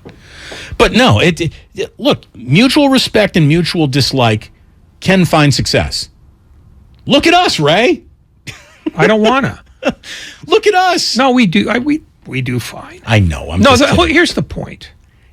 There's always going to be some friction in a company that is built on the virtue of competition. But when you have a clearly delineated power structure, those things tend to not matter. It is only when the guy in charge starts to have doubts about the second in charge or the third in charge, and people can smell that. Right. A breakdown in the chain of command. And right now, nobody has been able to show me any evidence that Jed York is losing any confidence in Kyle Shanahan as the guy who runs his football department. Until that happens, nothing else is going to change. The power structure is what it is. Kyle Shanahan does not try to dabble in business stuff. That's left to Al Guido on that side of the building. And Al Guido doesn't try to, run the draft or, get involved with scouting. And Parag Marathe is basically the guy who makes numbers dance. They all understand what their roles are and where the walls of their power end. And as long as that happens, nothing else is going to happen. It doesn't matter whether Jimmy Garoppolo is happy or unhappy, because he's not going to go anywhere until Kyle Shanahan says he is. Because, look, Jimmy Garoppolo, ate his bad sandwich in the offseason. But it wasn't because Kyle Shanahan was trying to punish him. It's because they all conspired, without knowing they were conspiring, in making a situation where Garoppolo couldn't find a new place to go. Garoppolo got a surgery that he wasn't planning on having. Shanahan tried to move Garoppolo and couldn't. So now they have a weird marriage, but it's not dysfunctional yet. So everybody who is looking at tea leaves and saying, this can't hold, it can hold as long as they win. Well, to the caller who basically launched this train of thought that we're on, the other thing I can tell you, too, is that it's not all going to start coming apart at the seams until players believe they're not improving. And that is even independent of team result. As long as a player thinks, I'm getting coached well, I'm becoming a better player, and I would be evaluated as someone who could be a very valuable piece to someone else's puzzle one day, as long as you think that you are in a competent situation from a how they're coaching me standpoint, guys will rally the wagons around no matter what the struggles are and say, I'm still happy that I'm here in some ways. When that comes apart, when I no longer feel like I'm improving as a player, when I don't feel like my career is in good hands or being managed correctly anymore, that's when you get real problems. And that's when ships start sinking and taking on water from the inside. That's when the call starts coming from in the building. Yeah. And we're not there yet. Not close. Not even close. Not close. I mean, you might hate the results if you're a fan, but you should have bet the under. Right. And You'd be much happier today. Kyle will probably grade on guys and wear them down and overcoach them and over-detail them at times. But if it really bothered guys that were happening, it would have gotten out of that locker room years ago, because it's not like Kyle's doing anything much differently this year than he has in years past. He has been a control freak, detail-oriented, persnickety, ego kind of coach since the day he got here. That's why they hired him. And every coach is that. Every single coach is that. And the more power you give them, the more they are that guy. So he's not acting either out of character for himself. But how do you package it? Because Steve Kerr is all those things. But it's packaged. But he's not. But it's packaged. No, he's not that guy because he's not the general manager. Well, he's not the guy who holds the fate of guys' contracts. No, but he's persnickety, and he holds the fate of guys' playing time, which is directly tied into contracts. Oh no, but that's what a coach a coach is required to do that as a function of his job, right? Because you have only so many minutes or so many plays or so many at bats to give out, and not everybody's going to get as many as they want. But in the case of the 49ers, there is one guy who runs the operation. That's it. And until Jed York starts to smell smoke, whether there's fire or not, that's not going to change. By the way, if I were Jed, there is a little conversation that I would have with Kyle. We'll get to that a little bit later on. Right now, more calls. This is Nick in Berkeley. Thank you, Nick. You're on 95.7 The Game with Damon and Ratto. What do you got? Oh, man, awesome chat with you guys. Hey, the one thing that kills football teams is turnovers, and we've had way too many of them. If we could just limit our turnovers and have our our takeaway to giveaway ratio in our favor, we will win the majority of the games with our defense. Hey, in their two losses, they're -4 in the turnover category. That's all you need to know, right? Yeah, that kills a football team. I mean, when you turn it over in the middle of a drive, it's so deflating. Everyone's just like, oh my God, it's the momentum just completely shifts. And also, I'm just wondering, why are we not using our wide receiver grade to at least stretch the field and open up some stuff where they can't double team Kittles? We got to move the linebackers away from the line, but we're using these little bunch packages and we're doing inside handoffs where Debo is in between, Garoppolo and our offensive line being pushed back. You got to get these guys in space. Line up Debo on the same side as Ayuk or Ward, and let them run down the field. And that'll open up some underneath stuff and open up maybe off tackle play. Well, thank you, man. And look, that's why everyone was excited about Trey Lance, who's supposed to take the lid off, right? Danny Gray, Trey Lance are going to take the lid off defenses. It's going to be easier to run the ball and work underneath and get all that stuff to open up that Kyle is great at. Kyle is hesitant to take rookie receivers and just throw them out there. We have, I believe, 3 targets on the season for Danny Gray? 2 targets. Both in the Seattle game. He's been on the field for 6 or 7 plays in 2 different games. I don't think we saw him at all in week 1. Yeah. I mean, everything you're saying, I agree with. But it's not just the threat. Here's the deal. It's not just a guy running a go route. Like Marquise Goodwin, God bless his heart. He ran a ton of go routes when he was healthy enough to do it. Nobody was buying it because they knew Jimmy wasn't going to throw at him. You have to represent an actual threat of throwing to that target, not just running the target. But you have to be able to block it as well. And that's another thing the 49ers don't do well. One of the reasons Garoppolo does not hold the ball for very long is because those pockets don't stand up. Now, maybe he would like to throw the ball deeper, but he also doesn't want to get his brains kicked in. Well, a 4.4 40 means you should be 30 yards downfield in 3 seconds.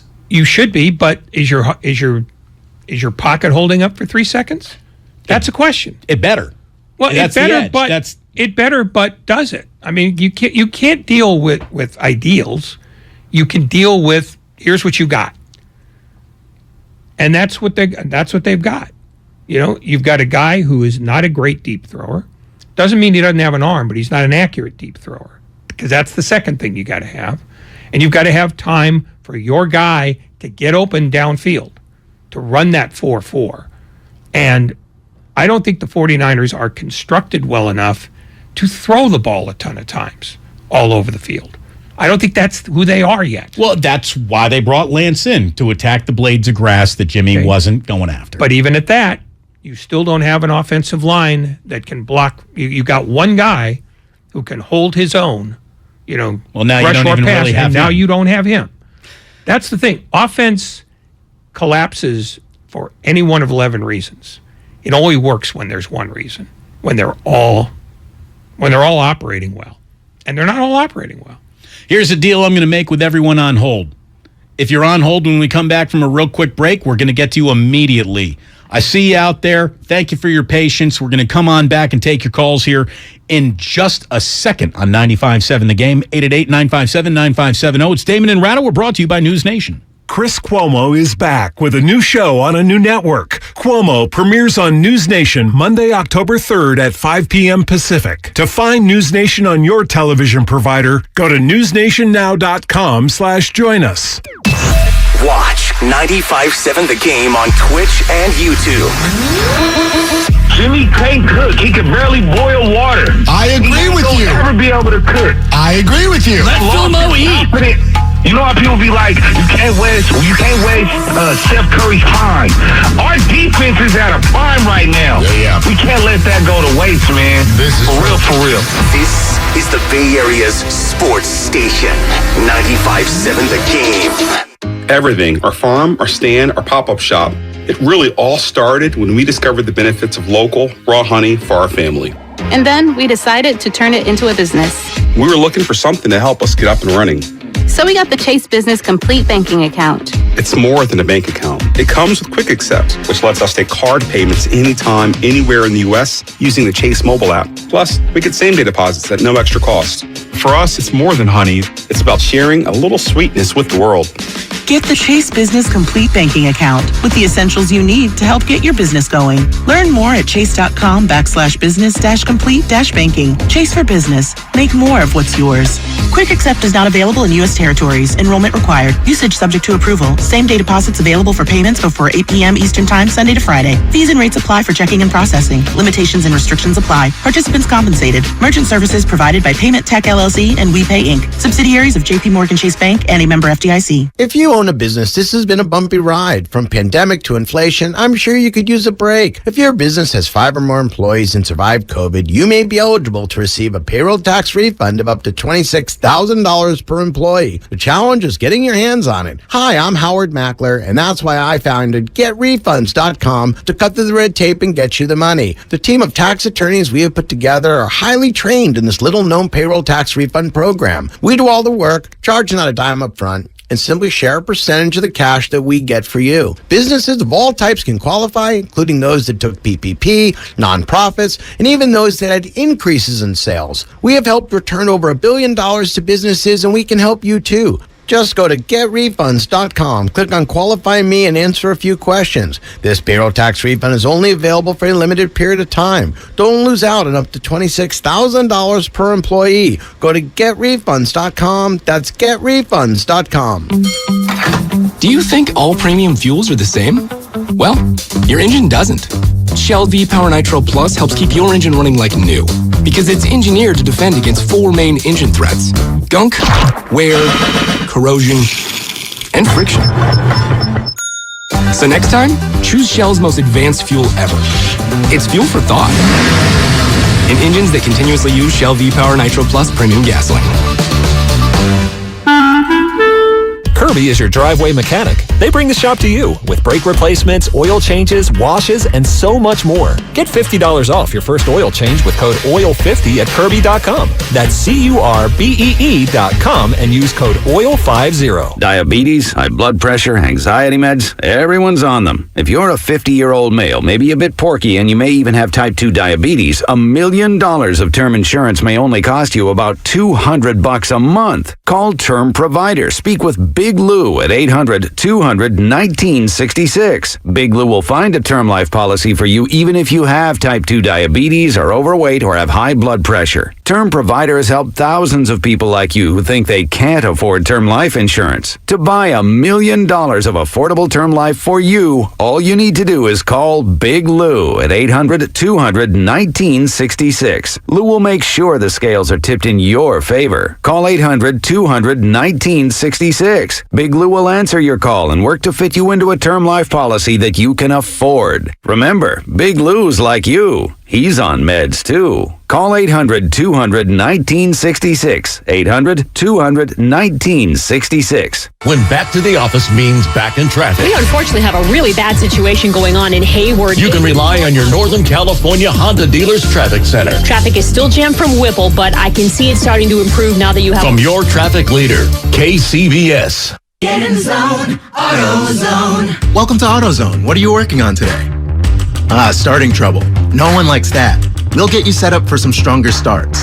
You might just need a fresh charge, and we'll take care of that free of charge. But if it is time for a new battery, we've got replacement batteries that'll fit your needs, starting at just $69.99. You can learn more about our battery selection at AutoZone.com. That's what makes us America's #1 battery destination. Get in the zone, AutoZone. Claim based on data from the NPD Group 2021. Kansas City Steak Company, another AmericanEagle.com success story. Started in 1932 as a family-owned butcher shop, today they're a leading distributor of superior all-American steaks delivered right to your door, ready for the grill and your taste buds. When it came to their website, an average site wouldn't do. They chose AmericanEagle.com to take their website to the next level. With a dramatic increase in competition and a softening market demand, they had two challenges: improve their brand presence and message and produce a positive return. AmericanEagle.com got to work and executed usability studies and detailed audits of site experience, digital assets, and marketing. The result? An integrated digital marketing and customer experience plan, organic traffic increase of 20%, and a long-term roadmap for success. If you love great steaks, go to KansasCitySteaks.com for website design, development, and online solutions that bring efficiency and results. Visit AmericanEagle.com. If you need a results-driven website, call the team at AmericanEagle.com at 877-WEBNOW1. That's 877-WEBNOW1. In Concord, clear skies overnight, lows in the high 50s. Weather brought to you by Ashley Furniture. Your neighborhood Ashley store has all the styles, selection, and value you'll need to invite fall in this season. Find furniture you'll love by shopping locally or visit Ashley.com today.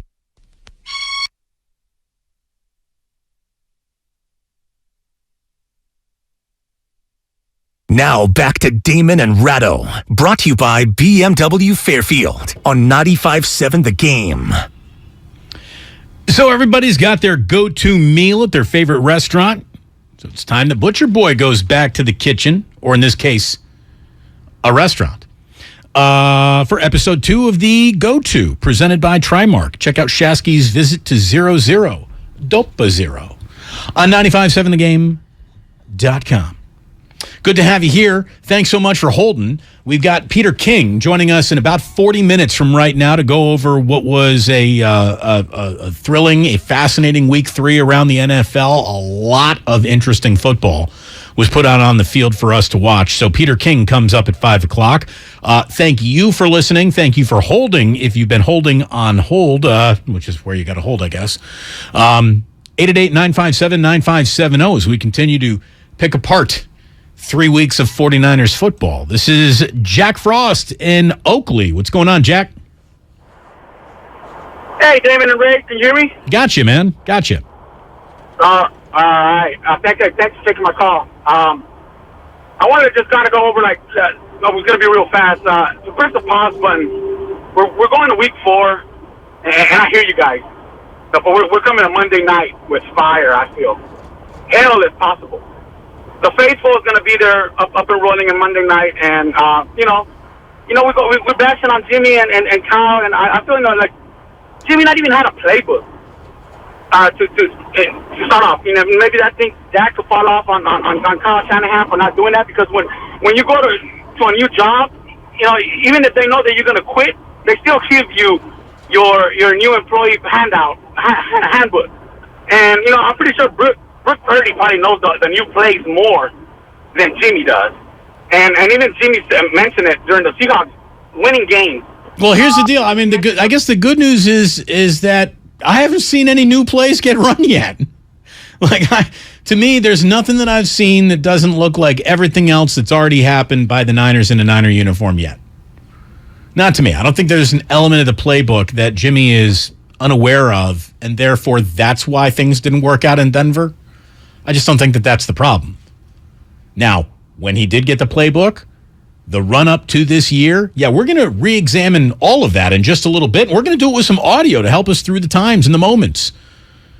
But I'm really not worried about, Jimmy doesn't see that he doesn't know what this one play is that you're going to run for Trey Lance. Well, there's probably a play that you're not going to run for Jimmy anyway, so he doesn't need to. Here's the thing. I don't think we need Jimmy on fullback belly dives, so you're not going to give him that. Although Shanahan did give him that at the end of a meaningless score in the Seattle game, but maybe that was just to rub it in our faces. I don't know. But yeah, I don't think that is the real problem right now, that Jimmy's not up to speed. He might not be up to speed physically, but mentally at this point in time, he better be. That's it. Jimmy doesn't get a very long runway to take off from. We know that. No, listen. Everything that people have said about Jimmy Garoppolo is not that he's terrible or that he's great, but that he's okay. And okay quarterbacks tend to jump from really good to really bad. They're not average every week. Right. This is what you're getting. This is what you've gotten.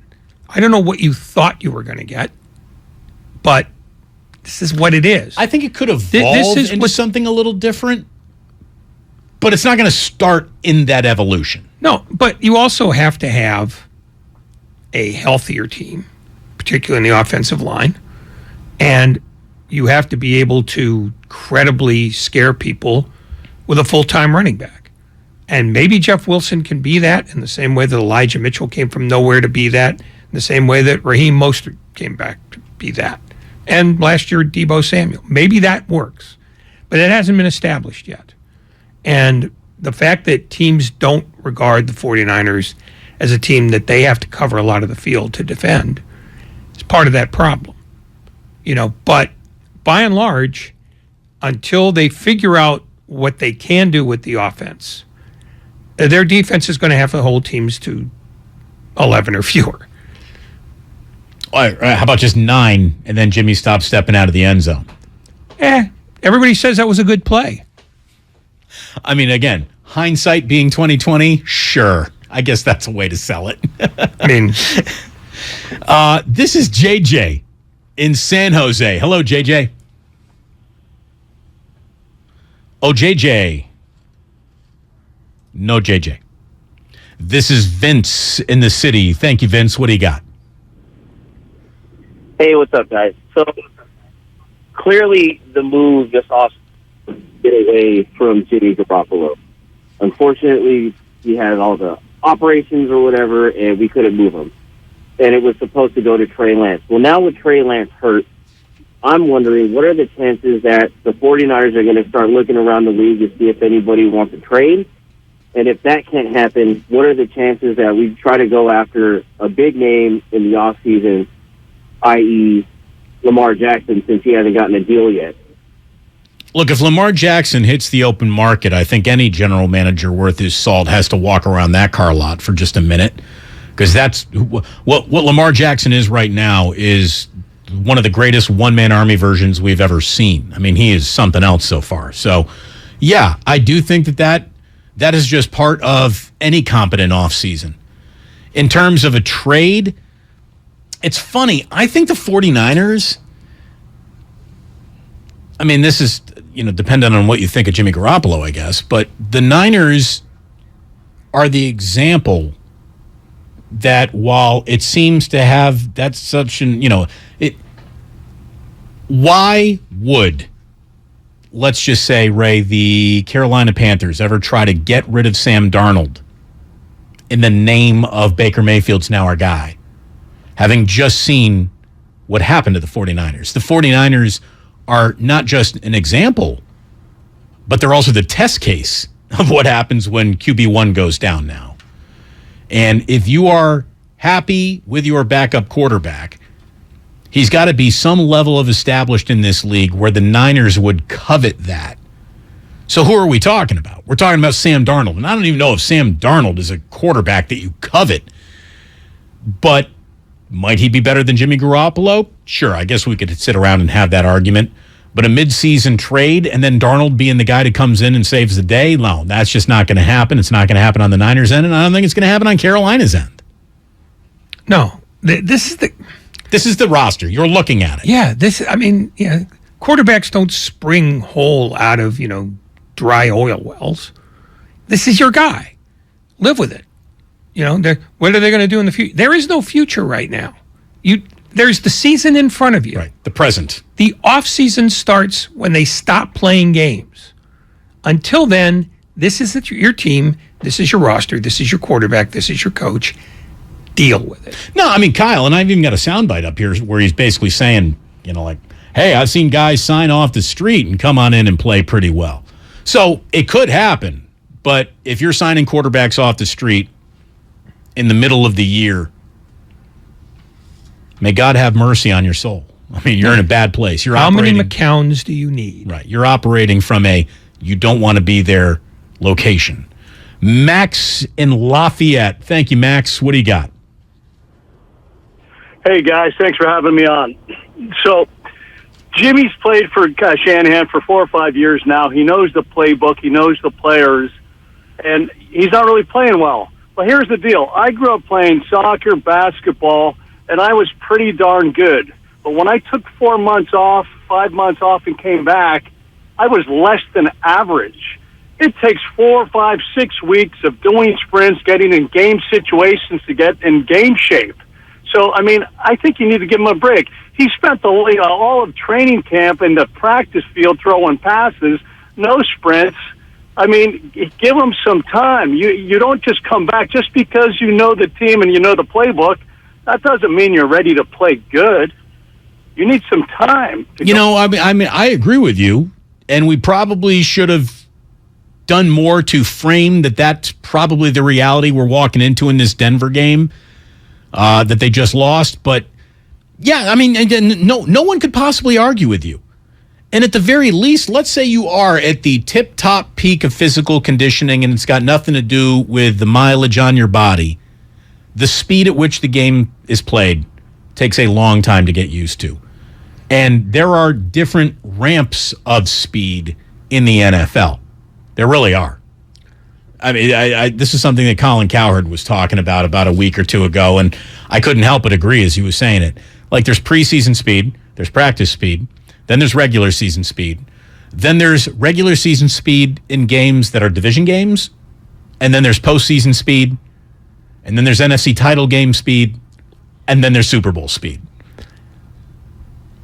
All that said, the idea that people are unhappy with Garoppolo does not stem from the fact that they saw him play poorly Sunday night.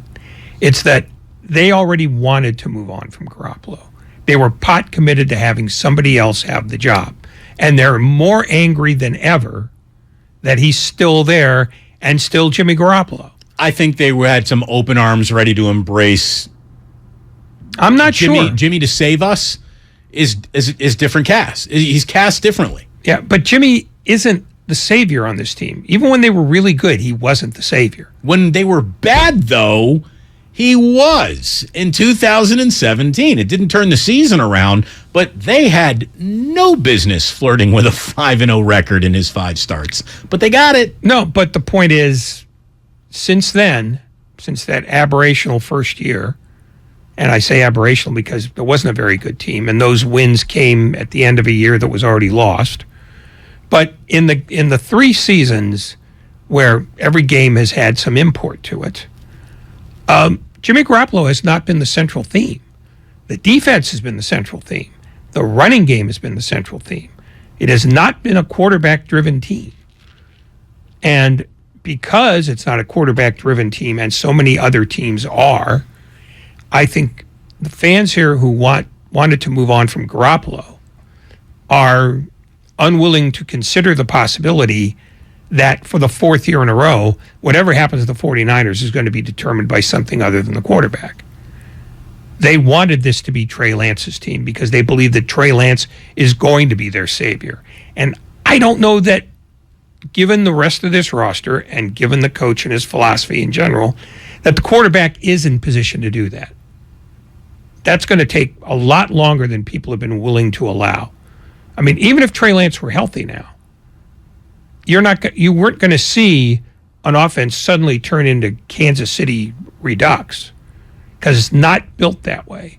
They don't block that way. Their power is in the run game, not the passing game yet.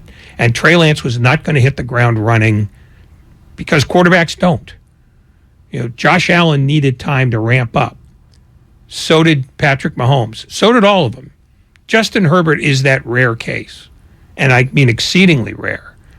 And Trey Lance was not going to be that based on his resume alone. So, the idea that somehow all this was going to change in a heartbeat was unrealistic at best and preposterous at worst.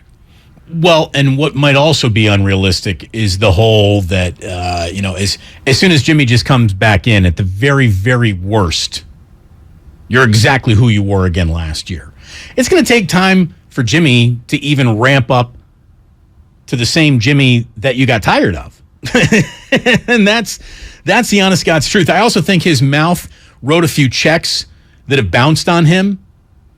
Jimmy basically says, coming into the Seattle game was like riding a bike.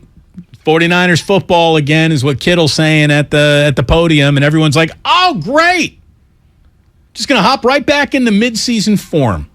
Isn't that a comforting thing to do on a day where your starting quarterback breaks his ankle? At least we got that going for us. And Jimmy basically confirmed, yeah, man, just like riding a bike. It was really good. I think that hurt him at the podium basically when he comes around, and now it sounds like excuses.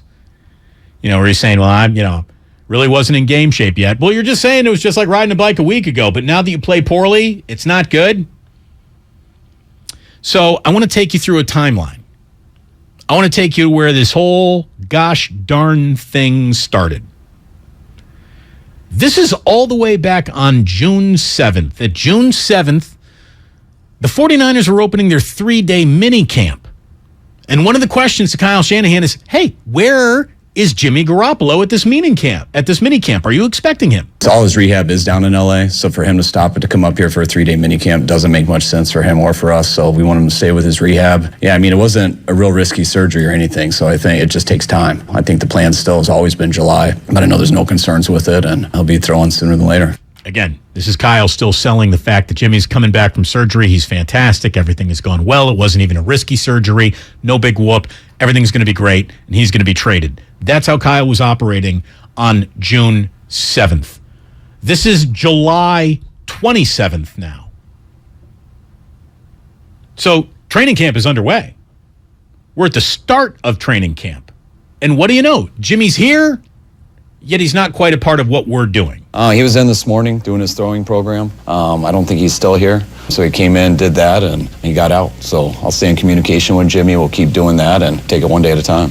Again, we're seeking for a divorce, but we're cohabitating in the apartment until somebody can land a new digs on whatever app you go to find your I'm moving out of this apartment and this relationship app. So Kyle Shanahan then basically July 27th, same press conference, was asked, well, what's Jimmy doing here if you don't plan on him being here? Are you going to let him inside the circle of love, even though you're trying to actively throw him out of the circle? We're saying, go ahead, you don't have to be here. Anything he wants to be at, he can. But I think Jimmy, like I said all yesterday, Jimmy, John, and I talked for a while. We understand every part of this situation, and I think both sides know each side's doing as good as we can. Again, I'm nitpicking over what he said in a press conference, but that's what we do. He didn't think it all the way through. He says, me, Jimmy, Kyle, we got together, or me, me, John, and we all got together here. One more time, here it is. We're saying, go ahead, you don't have to be here. Anything he wants to be at, he can. But I think Jimmy, like I said all yesterday, Jimmy, John, and I talked for a while. We understand every part of this situation, and I think both sides know each side's doing as good as we can. You didn't understand every part of the situation. Clearly, on July 27th, there was no part of Kyle Shanahan's internal monologue that he's having with himself that had Jimmy still in a 49er uniform. That's the part of that soundbite that's dishonest. As far as he was concerned, Jimmy was gone. Jimmy was gone. There's no way he's coming back. And that is the one thing they did not consider. Because had they considered that, Ray, he's in those meetings. They're not this like, hey, Jimmy, if you want to be there, great. And if you don't want to be there, that's fine too. You're asking him to come on in. You're asking him to be around the team more if all the scenarios you're going over include Jimmy returning. I don't think they ever really went over that scenario until it was presented to them in the 11th hour. No, it's clear they didn't. Because if they thought for a minute that they couldn't move him, they would have just said, "You're with us until you're not."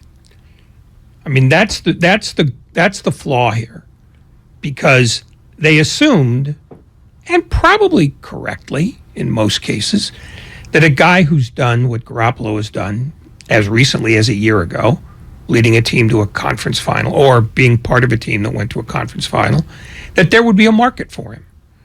And the market laughed at that. Not because anybody thought it would. Everybody thought that Garoppolo would find a place. You know, first it was going to be, well, I mean, he's Jimmy. You know, Right. why are we bothering? Where he lands was never the issue. What the compensation would be was the only thing we debated. Yeah. And, you know, the assumption that the 49ers made was the one assumption that I think sort of veteran football people maybe don't make. Maybe if John Lynch had been a general manager somewhere else, maybe if Kyle Shanahan had been a general manager, you know, who has gotten his nose bloodied some, he would have just said, "You're here till you're not." Right. Roster, you're on the roster. Yeah. I mean, that's where the phone call to Bill Belichick might have helped.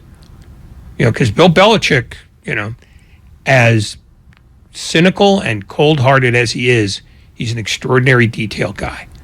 And that's a detail that would not have escaped him. It's not a detail that would have escaped Andy Reid, because Alex Smith was in the building until he wasn't. And it wasn't, "We expect you to be gone." It's, "Well, you're not gone yet." Right. It's a pretty binary state. You're either on the roster or you're not. And that's where the failure happened, because Kyle Shanahan assumed what everybody else assumed, when it was his job to plan as though any disaster was possible. Let's jump to August 5th. So we're in the second week of training camp, early in the second week of training camp, where, I mean, this is when you and well, it wasn't really training camp. It was preseason, where I said, isn't it time to maybe circle back to Jimmy here? But anyway, we're not quite there yet. August 5th, second week of camp. He's still here. What is he doing? What's going on, Kyle? Yes, I mean, I think you have to report, you know, with the rules of the NFL today and stuff. I mean, you have to report. So we made it the best for both. I mean, if Jimmy wanted to be in every single meeting and wanted to do everything, for sure we would let him. I would guess that isn't what he would want totally. And when we asked him, that was accurate. He didn't totally want that. So he's just trying to get his body ready for hopefully the next situation he goes into. So there he is. Second week of training camp. The next situation is the situation that's being prepared for. That situation doesn't include him returning to be with us, which is why Matt Mayoko asked him the question that you've heard, I'm sure, this soundbite a few times. Like, guy even got a playbook yet? Has he even been issued an iPad? Does he watch film? Does he have the playbook? No, I'm sure he does at home. I mean, we haven't given new playbooks out this year yet. I mean, he's not in meetings, he's not doing all that stuff, so he's just doing what I said he's been doing. If he's on the depth charts, because you have to be. Again, he's only on the depth chart because there's nowhere else to put him by NFL rules. But he is not on our team, is what he's saying. What football rules, though, we're telling Kyle is, yeah, he is on your team. And you should probably conduct business according to that.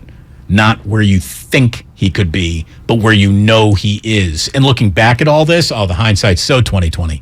Kyle really did screw this up looking back on it. But in the moment, I think we all understand what the hell it was that was happening. And as a matter of fact, here we are now going all the way to August 30th. He's still talking about the guy doesn't have a playbook. We have zero worries about him not having a playbook. I don't have one either. Putting him through a workout, that's what he goes through every single day. He goes through that. He's been out here. I mean, he's been throwing with players at times. I mean, he's been our rehab players. He's been doing everything. So, there's quarterbacks I've seen signed off the couch. Go look at Josh McCown. I mean, guys have been signed off the couch in week 10 and come in and played for people. So that's not at all our case at all. Jimmy's been here. He's been rehabbing. He's in great shape. He's ready to go. Of course, you love for your backup quarterback to get reps in training camp, but that was not an option at the time. This wasn't an option till I think Jimmy saw all the other situations, and once that final preseason game ended, I'm glad that what he thought was the best option for him was a great option for us. Again, a little revisionist history. The option to incorporate Garoppolo into meetings and into plans, it was always there. You opted to not exercise that option, Kyle. That is on you.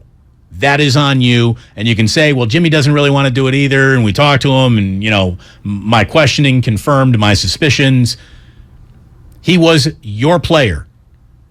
All your player needed to do was do anything you asked him to do. And you could have asked him to have been in those meetings. Don't say there was no option. There was an option that you didn't exercise. That's where the option disappeared because you didn't exercise it. Yeah, I mean that's the Shanahan failure. That's the one you can pin on him and say absolutely, because he assumed facts not in evidence, and the one fact he assumed that wasn't in evidence was that Jimmy Garoppolo wasn't on another team. He was still on your team, and you don't just say, well, you're planning to leave, you'd like to leave, so take some time off. Football doesn't work that way. Well, nothing works that way. You're there till you're not there. And you don't get to decide when you're not there. You're going to be here till 5:54, whether you want to be or not. Yeah, it's when I'm here till 5:55 that we have a problem. Could be 56 tonight. I have something planned. I got serious vapor coming out of these shoes at 4. We do have Peter King joining us at 5 o'clock. We're looking forward to that. But this is all about being prepared. This is all about readiness. And Jimmy's saying, well, I wasn't prepared. I really wasn't ready. It's a little on you too, Jimmy. But it's definitely more on your head coach in terms of how you were walked into this season. Someone should have grabbed your hand and pulled you into the meetings that you rather opt out of.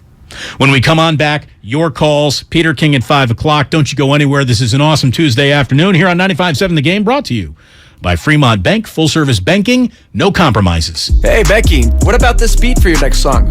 It's cool, but I'm into faster stuff lately, like Xfinity that gives me beyond gig speeds. Got it. What about this then? It sounds powerful, just like Xfinity. Because its supersonic Wi-Fi has 3 times the bandwidth, you can connect hundreds of devices at once.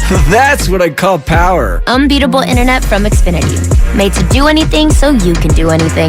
Get the Xfinity Supersonic Bundle with unlimited gig speed internet, Wi-Fi equipment included, and a free 4K streaming box. All for $50 a month with a 2-year internet rate guarantee and no annual contract when you add Xfinity Mobile with unlimited data at regular rates. Go to Xfinity.com/gig, call 1-800-XFINITY, or visit a store today. Limited time offer. Restrictions apply. Requires paperless billing and autopay. New gigabit extra internet customers only. Taxes and fees extra and subject to change. Xfinity Mobile requires post-pay Xfinity internet. Reduced speeds after 20 gigabytes wireless usage. After 24 months, regular rates apply. Requires compatible Xfinity gateway.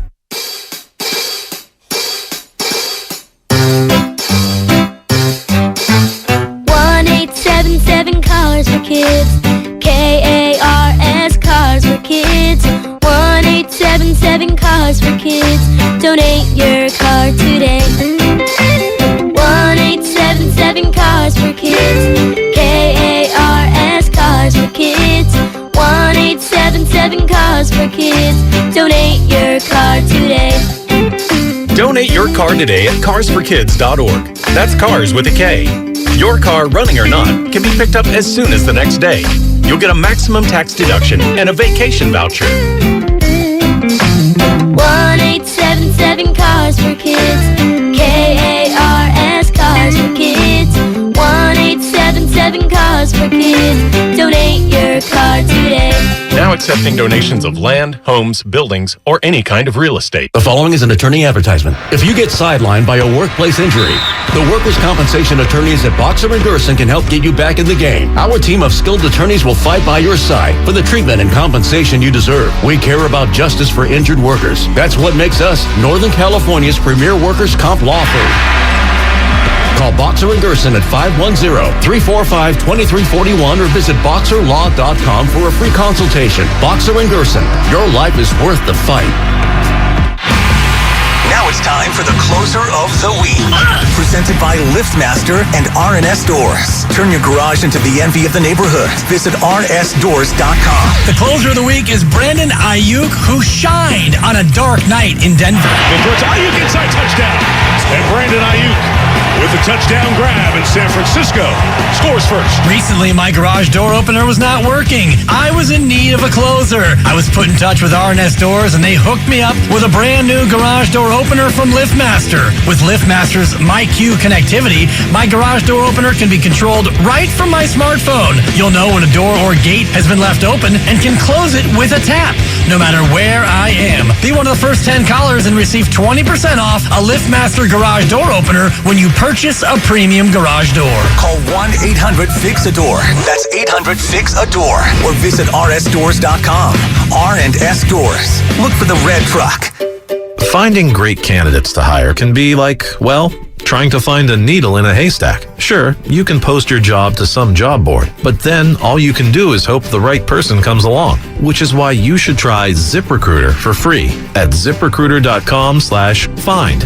ZipRecruiter doesn't depend on candidates finding you. It finds them for you. Its powerful technology identifies people with the right experience and actively invites them to apply to your job. You get qualified candidates fast. So while other companies might deliver a lot of hay, ZipRecruiter finds you what you're looking for. The needle in the haystack. See why 4 out of 5 employers who post a job on ZipRecruiter get a quality candidate within the first day. ZipRecruiter, the smartest way to hire. And right now, you can try ZipRecruiter for free. That's right, free at ZipRecruiter.com/find. That's ZipRecruiter.com/find. ZipRecruiter.com/find. Bart is turning 50, and we'd love to celebrate with you. Get 50% off of your ride in honor of Bart's 50 years of service to the Bay Area when you pay with Clipper. That's 50% off Clipper Bart fares for the entire month of September. Add Clipper to your digital wallet for free. If you're eligible for other Clipper discounts like youth or senior fares, you get to take an additional 50% off of those too.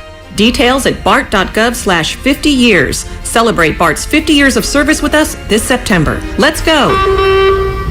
When you can't stop, there's Vicks VapoRub. Vicks VapoRub sends powerful medicated Vicks vapors right to the source of your so you can experience cough relief and breathe easier.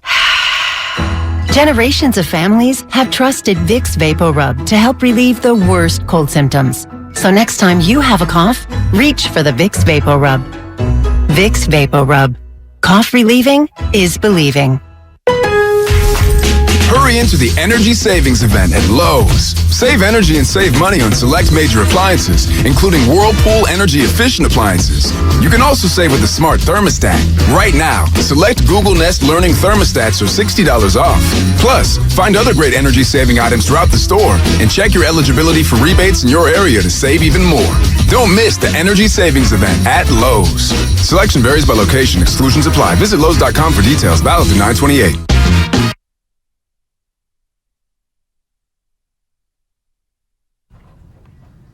Now back to Damon and Ratto, brought to you by BMW Fairfield on 95.7 The Game.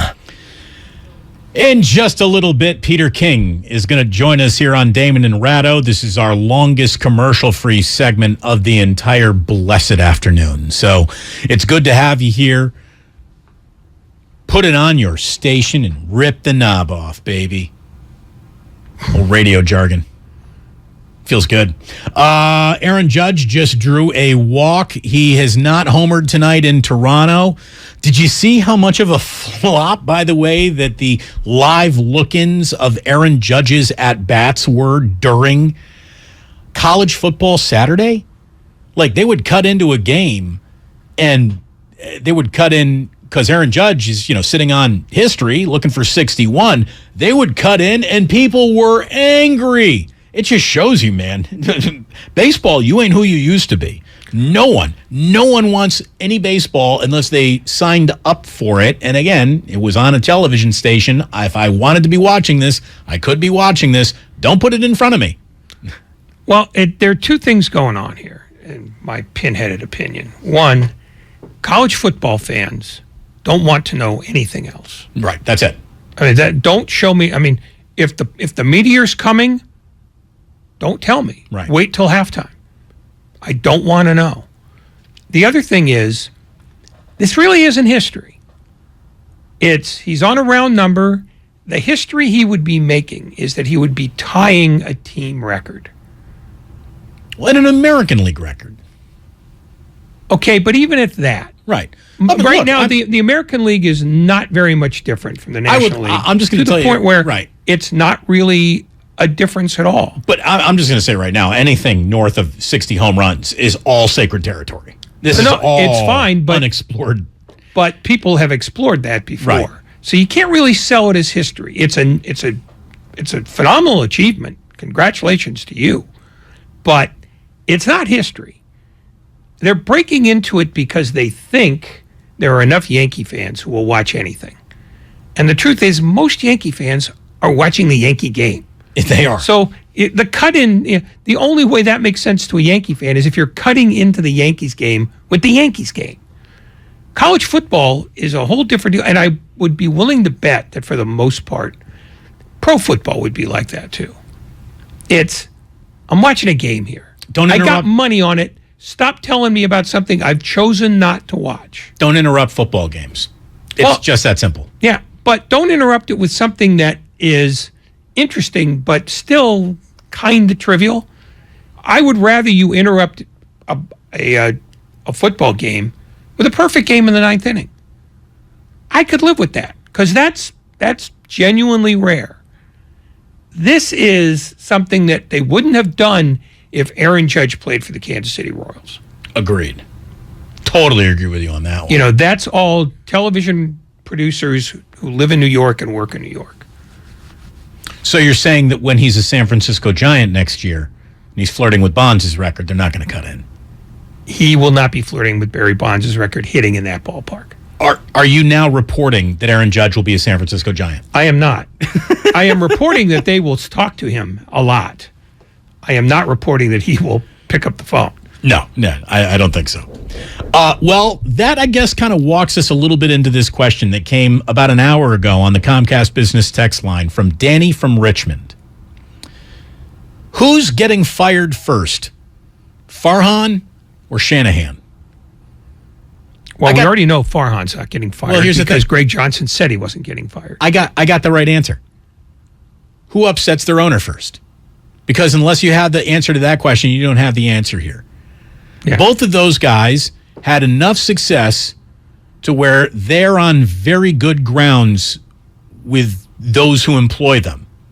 So until, Farhan gets sideways with Giants brass or Kyle gets sideways with La Familia de York, both those guys can be around for a while. Yeah, but this goes back to what I said before about fans and Garoppolo. The people who wanted Garoppolo gone are going to hate him no matter what he does. And the people who are now jumping to they've turned on Shanahan. Shanahan doesn't get back in their good graces. Every week that he coaches is an affront to their dignity, and they're not letting him up. Well, there's only one way. There's only one way out of I don't like him as my coach, and that is with a parade of markets. No, they'll find somebody else to lionize. It'll be D'Amico Ryans. It'll be, players on the defensive end. Might be George Kittle. Could be Trent Williams. It won't be Kyle Shanahan anymore. Because they'll go, well, wait a minute. If you're always such a great coach, why didn't you take care of this 3 years ago? Right. This should be your 4th Super Bowl. You bum. Yeah. It should be your 7th Super Bowl in your 6 years.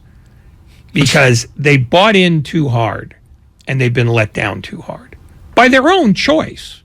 I mean, this is where fans should take responsibility and never do. It's you called him a genius, but for the day he got here. And genius is earned. It's not bestowed. I'm just going to say, too, that the sport of baseball has always applied, I think, a touch more patience than football allows itself.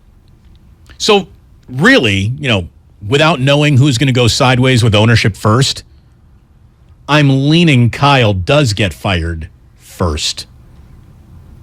But Farhan is in a much different situation.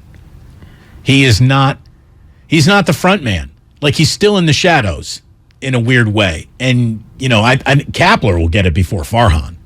Oh, there's no question doubt about that. There's no doubt. I mean, for Shanahan to get fired, it would take a seismic shift in Jed York's thinking. And I'm of the opinion that Jed York does not want to do another coaching search, ever. He'll have to. Yeah. No, but if he had his druthers, he wouldn't do that again. Because Harbaugh scarred him. Tom Sula scarred him. Chip Kelly scarred him. He's not a guy who likes to you're be confrontational. You're leaving out Mike Singletary. That was an in-the-locker-room emotional promotion. Yes, but Singletary... That was a huge mistake. Singletary did one thing that the others didn't. He didn't fight Jed York, and he did change the cultural view of that team. He couldn't pick players, and he couldn't... manage a game. He couldn't manage a game, but he taught guys who were used to losing that losing should hurt. And I think Jed York will always appreciate that. He did the right thing by firing him, but I think he looks at Singletary as, well, we had to get that done at some point. You can't hire a coach with players who believe they stink. And so I think I don't scratch my head when it doesn't itch, and I don't blink when there's nothing in my eye. That'll turn you around. Well, I guess, but he wasn't good. I mean, he was hilarious at the podium, but he wasn't good at the podium. And players don't pay attention to the podium. Do you make me a better player? And at least in terms of emotions, he made them better. Look, Singletary got fired from the high school that hired him in Texas. Yeah. I'm not saying he's a good coach. Yeah. Don't get me wrong. But he did serve a purpose here. But Harbaugh definitely scarred him. Probably more than he'll ever admit. Because he had to fight a guy who believes in fighting until after you're dead. And he didn't like it. Tom Sula, he did just because he liked him. Found out that doesn't work. And Chip Kelly, he did because he thought he was a football savant who just got sideways with the general manager. That didn't work. And now he's got Shanahan, who, on balance, has worked more than he hasn't. So it's going to take a lot to change Jed York's mind on this. You said that until Jed thinks differently, Kyle is bulletproof. Yeah. And I would agree with that. And I think Kyle's smart enough to know that too, right? Kyle is nobody's fool. The conversation that I think Jed York should have with Kyle is as follows. And this is one of those, like, what are you, making a threat? Well, it's up to you to decide. I mean, that's sort of the way that this is going to play out. But if I were Jed York, I would have lunch with Kyle and say, like, look, man, I know a lot of weird things brought us to this moment. And I want you to know that I'm not mad. And I'm not accusing you of doing something wrong, although looking back at it all, it's very evident that your plan was far from perfect. Kyle, you still have my support. You still have my full confidence. But I can also identify from my owner's box that right now, all the problems are on your side of the ball, buddy. The problems are on your side of the ball. The little details, the persistent, never put it down problems, they're all on your side of the ball. You need to fix that. And I know you know that.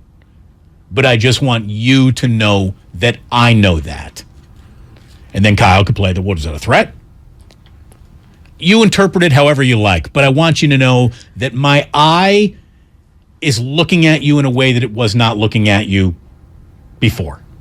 I never really identified all the problems being on your side of the ball, but I think I see that now, and that disturbs me. You do with that information what you will, Kyle. But what we need is a pick it up, pick it up, pick it up, pick it up, pick it up. This has got to get better. It's got to get better now. Now. You're assuming something that I don't think Jed assumes, that Kyle has a side of the ball. I think he looks at Kyle as the guy who runs the entire football operation. And he looks at the record that they've had in the 3 years that they've had Kyle's players. Kyle doesn't coach defense, right? It doesn't matter. I know he picks players, but he's not coaching defense. He's hired him as a coach and a general manager, not just as a coach. And for him to walk in and go, some of this stuff's not working, assumes that he can walk into that room and tell Kyle Shanahan knows more about football than Kyle Shanahan does. I don't think he's ready for that. Not even close. And I think in terms of your side of the ball is not working, it's Kyle Shanahan said, it's all my side of the ball. Everything is my side of the ball. Because he had offense coordinators before. I mean, he could say they're not there, but if you're going to give Mike McDaniel that's the thing, but now you don't have anyone. So that is you. That is all your vision now. There's nobody to say that, and here's what he gets to say in response.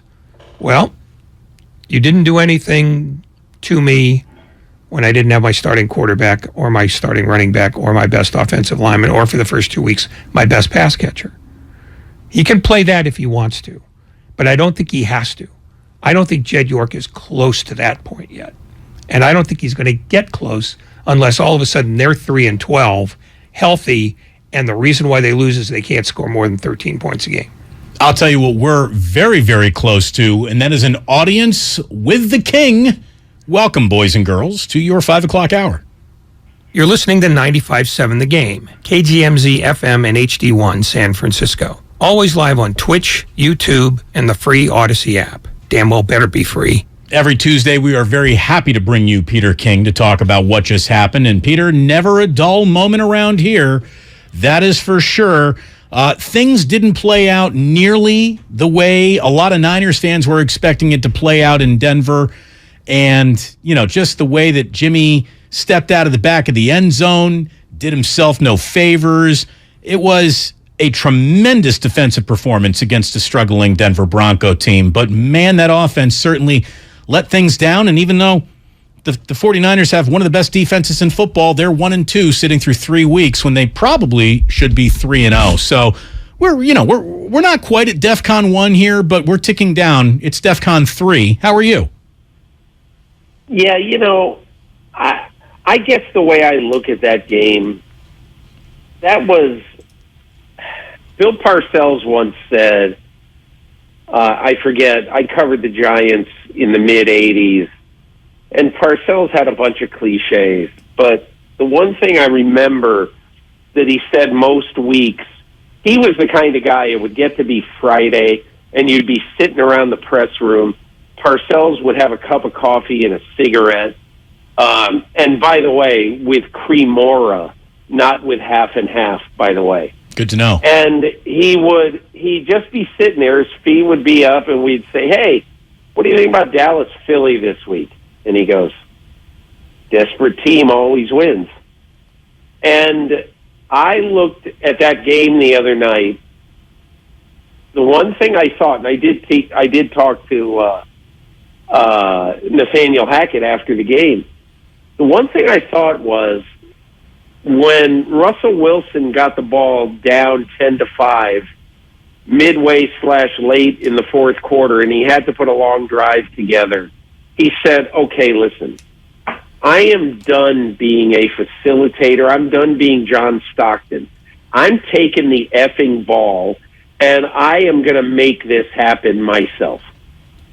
And look, as much as we can all sit here and say that great defensive effort and all that, sometimes the best way to play a football game is for the best player on your team to essentially say, give me the ball, I'm going to try to win this game myself.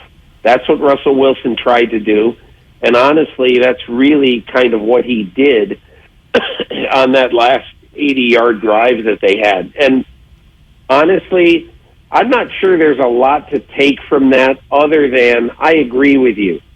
I'd be a little concerned right now about the San Francisco offense, because even though the Denver defense is a very good crew, San Francisco should have been able to do more than what they did. So that's kind of the way I look at it. And obviously Denver needed the game. They both needed the game, but Denver really needed this game. So my follow-up to you then there, did that offense fail in your eyes, Peter, because of execution or design in the first place? Now, that's a really good question. My feeling is when I look at what happened in that game is that one of the things that Nathaniel Hackett told me after the game is, I said, man, you really struggled on offense. Is this last drive that you had a vision of what you think this offense can be? And he goes, hey, listen, just think about what Russell Wilson has gone through. New team, all new players, didn't have anybody he knew, brand new coaches, blah, blah, blah, blah, blah, and all that. And let's look at the Niners, okay?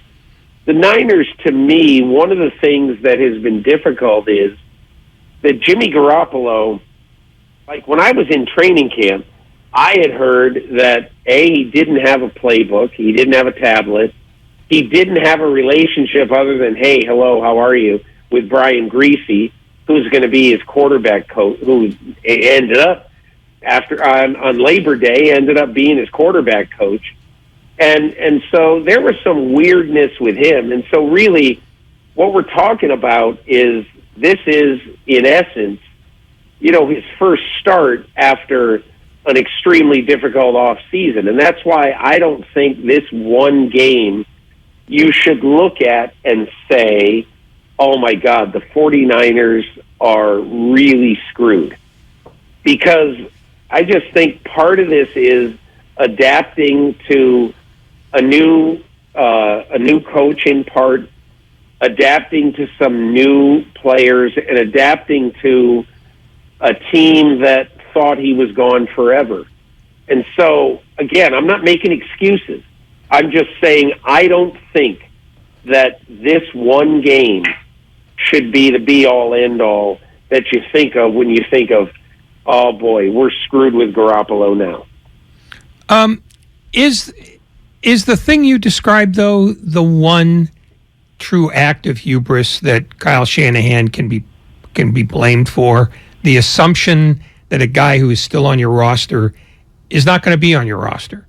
That rather than just say, well, you're here until you're not here, I'm giving you a playbook, I'm giving you a tablet, you're going to be in the meetings because you're still here. Is that the mistake that he made? Or is it reasonable for somebody to assume that I'm pretty sure we can trade you, so we're going to act like you're already traded?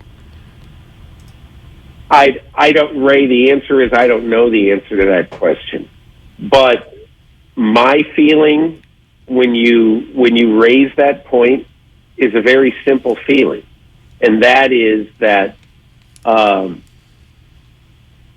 when I think it was around, what was it, like January 31 or February 1, whatever, a day or two after the NFC Championship game, when Jimmy Garoppolo sat there and basically said goodbye to, the 49er fans.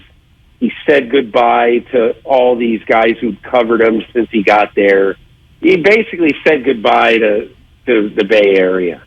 Okay. And the 49ers vowed to him, look, we're going to make a good deal for you. Don't worry. We're going to do you a solid. We understand this hasn't worked out exactly the way you wanted, blah, blah, blah. Well, and again, I don't know what actually exactly was said between John Lynch, Kyle Shanahan, and either the agent or the player, but I only can assume that they absolutely were convinced that they were trading Jimmy Garoppolo. And so, hey, listen, thanks for everything. Thanks for all your service, blah, blah, blah. Let's move on. And then, as the offseason went on, they found that, oh, my God, this guy's got a shoulder problem that he thinks is going to need to be repaired. So after the shoulder problem is repaired, all of a sudden, I'll tell you something that I'm not very proud of, but it was done early in this off season, where a general manager in the NFL was saying, you're really, because this is a guy I talk to a lot. He said, you are really overrating what the 49ers are going to get for Garoppolo. I said, you're wrong. I said, the Niners, I think, are going to get, at the very least, a mid-2 for Garoppolo. Because I said, I get it. He's not Justin Herbert. He's not Burrow. I understand what he is. But what he is a winning player who people love to play with, guys on the team. And so I said, I think there's a lot of value in that.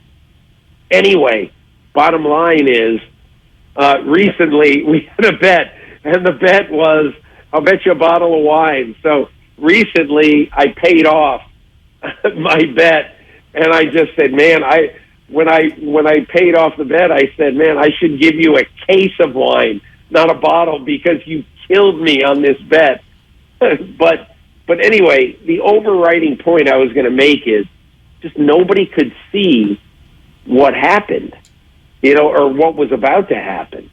And, again, I guess it's a great example of how we should all maybe keep our powder dry a lot of times when we're trying to predict the future of what happens in the NFL. Peter King here on 95.7 The Game. And, I'm not obviously asking you to reveal your sources inside the organization, but I want to ask a hypothetical question. Let's say there really was just, a dissolving relationship between Jimmy Garoppolo and Kyle Shanahan. Yeah, Jimmy's got reasons to be upset, and I think Kyle's maybe got some reasons to be upset too. But, Kyle actively sought to replace a guy who he's had an awful lot of success with. If that relationship erodes, will it get to you? Will you know that? Or do you think the 49ers are really good at covering these internal strifes up now because of the lessons of the Harbaugh era?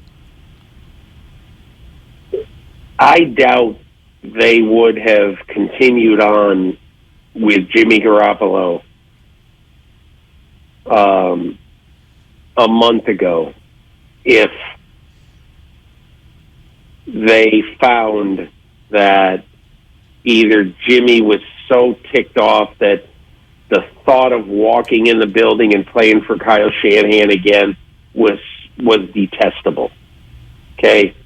And I doubt that Kyle Shanahan, and look, Kyle Shanahan may have individual feelings about Garoppolo, which I'm certainly not aware of, but he may have individual feelings about Garoppolo that are not altogether positive. However, he also understands that Jimmy Garoppolo was on his team for one of the sweetest wins that Kyle Shanahan has ever had in his football life. As a high school football star in Denver, as an itinerant football lifer to be both at Texas and at Duke, and then as he started to roam, all over the country trying to get this job that he has right now as a coach. So I can tell you, because a half hour after, 40 minutes after the game in Green Bay, I was sitting in Kyle Shanahan's office in Green Bay after the game, and he and John Lynch were both having a what's the Mexican beer that begins with M? Modelo. Yeah, Modelo. They were both having a Modelo, By the way, Ray and I are all over that. I don't know what we know about sports, but man, we got to that one quick. Yeah, sorry about that. If you had said an Italian beer beginning with P, I would have known it, Peroni. But I didn't know the Modelo.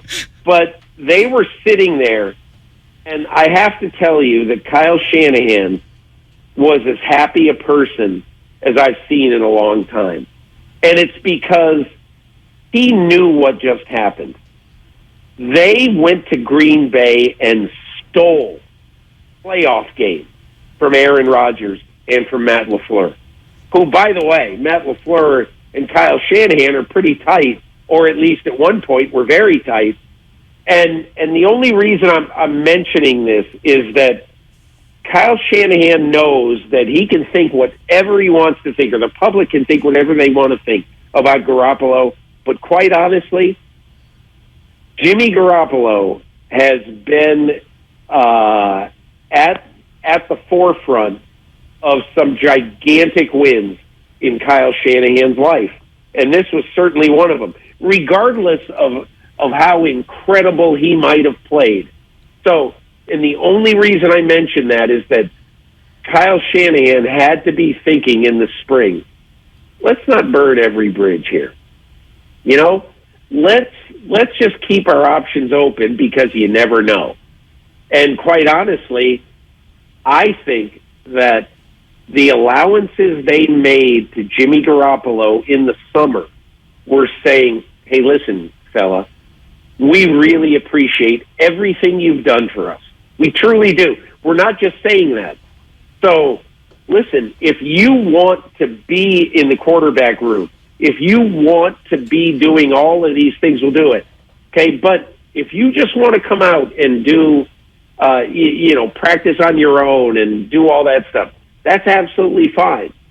And again, I have to tell you, I don't know what happened, but the only thing I'm saying is it is eminently understandable why Kyle Shanahan wouldn't want to have burned a bridge, because Jimmy Garoppolo, whatever you say about him, has been worth far more than a mid-second rounder to this franchise.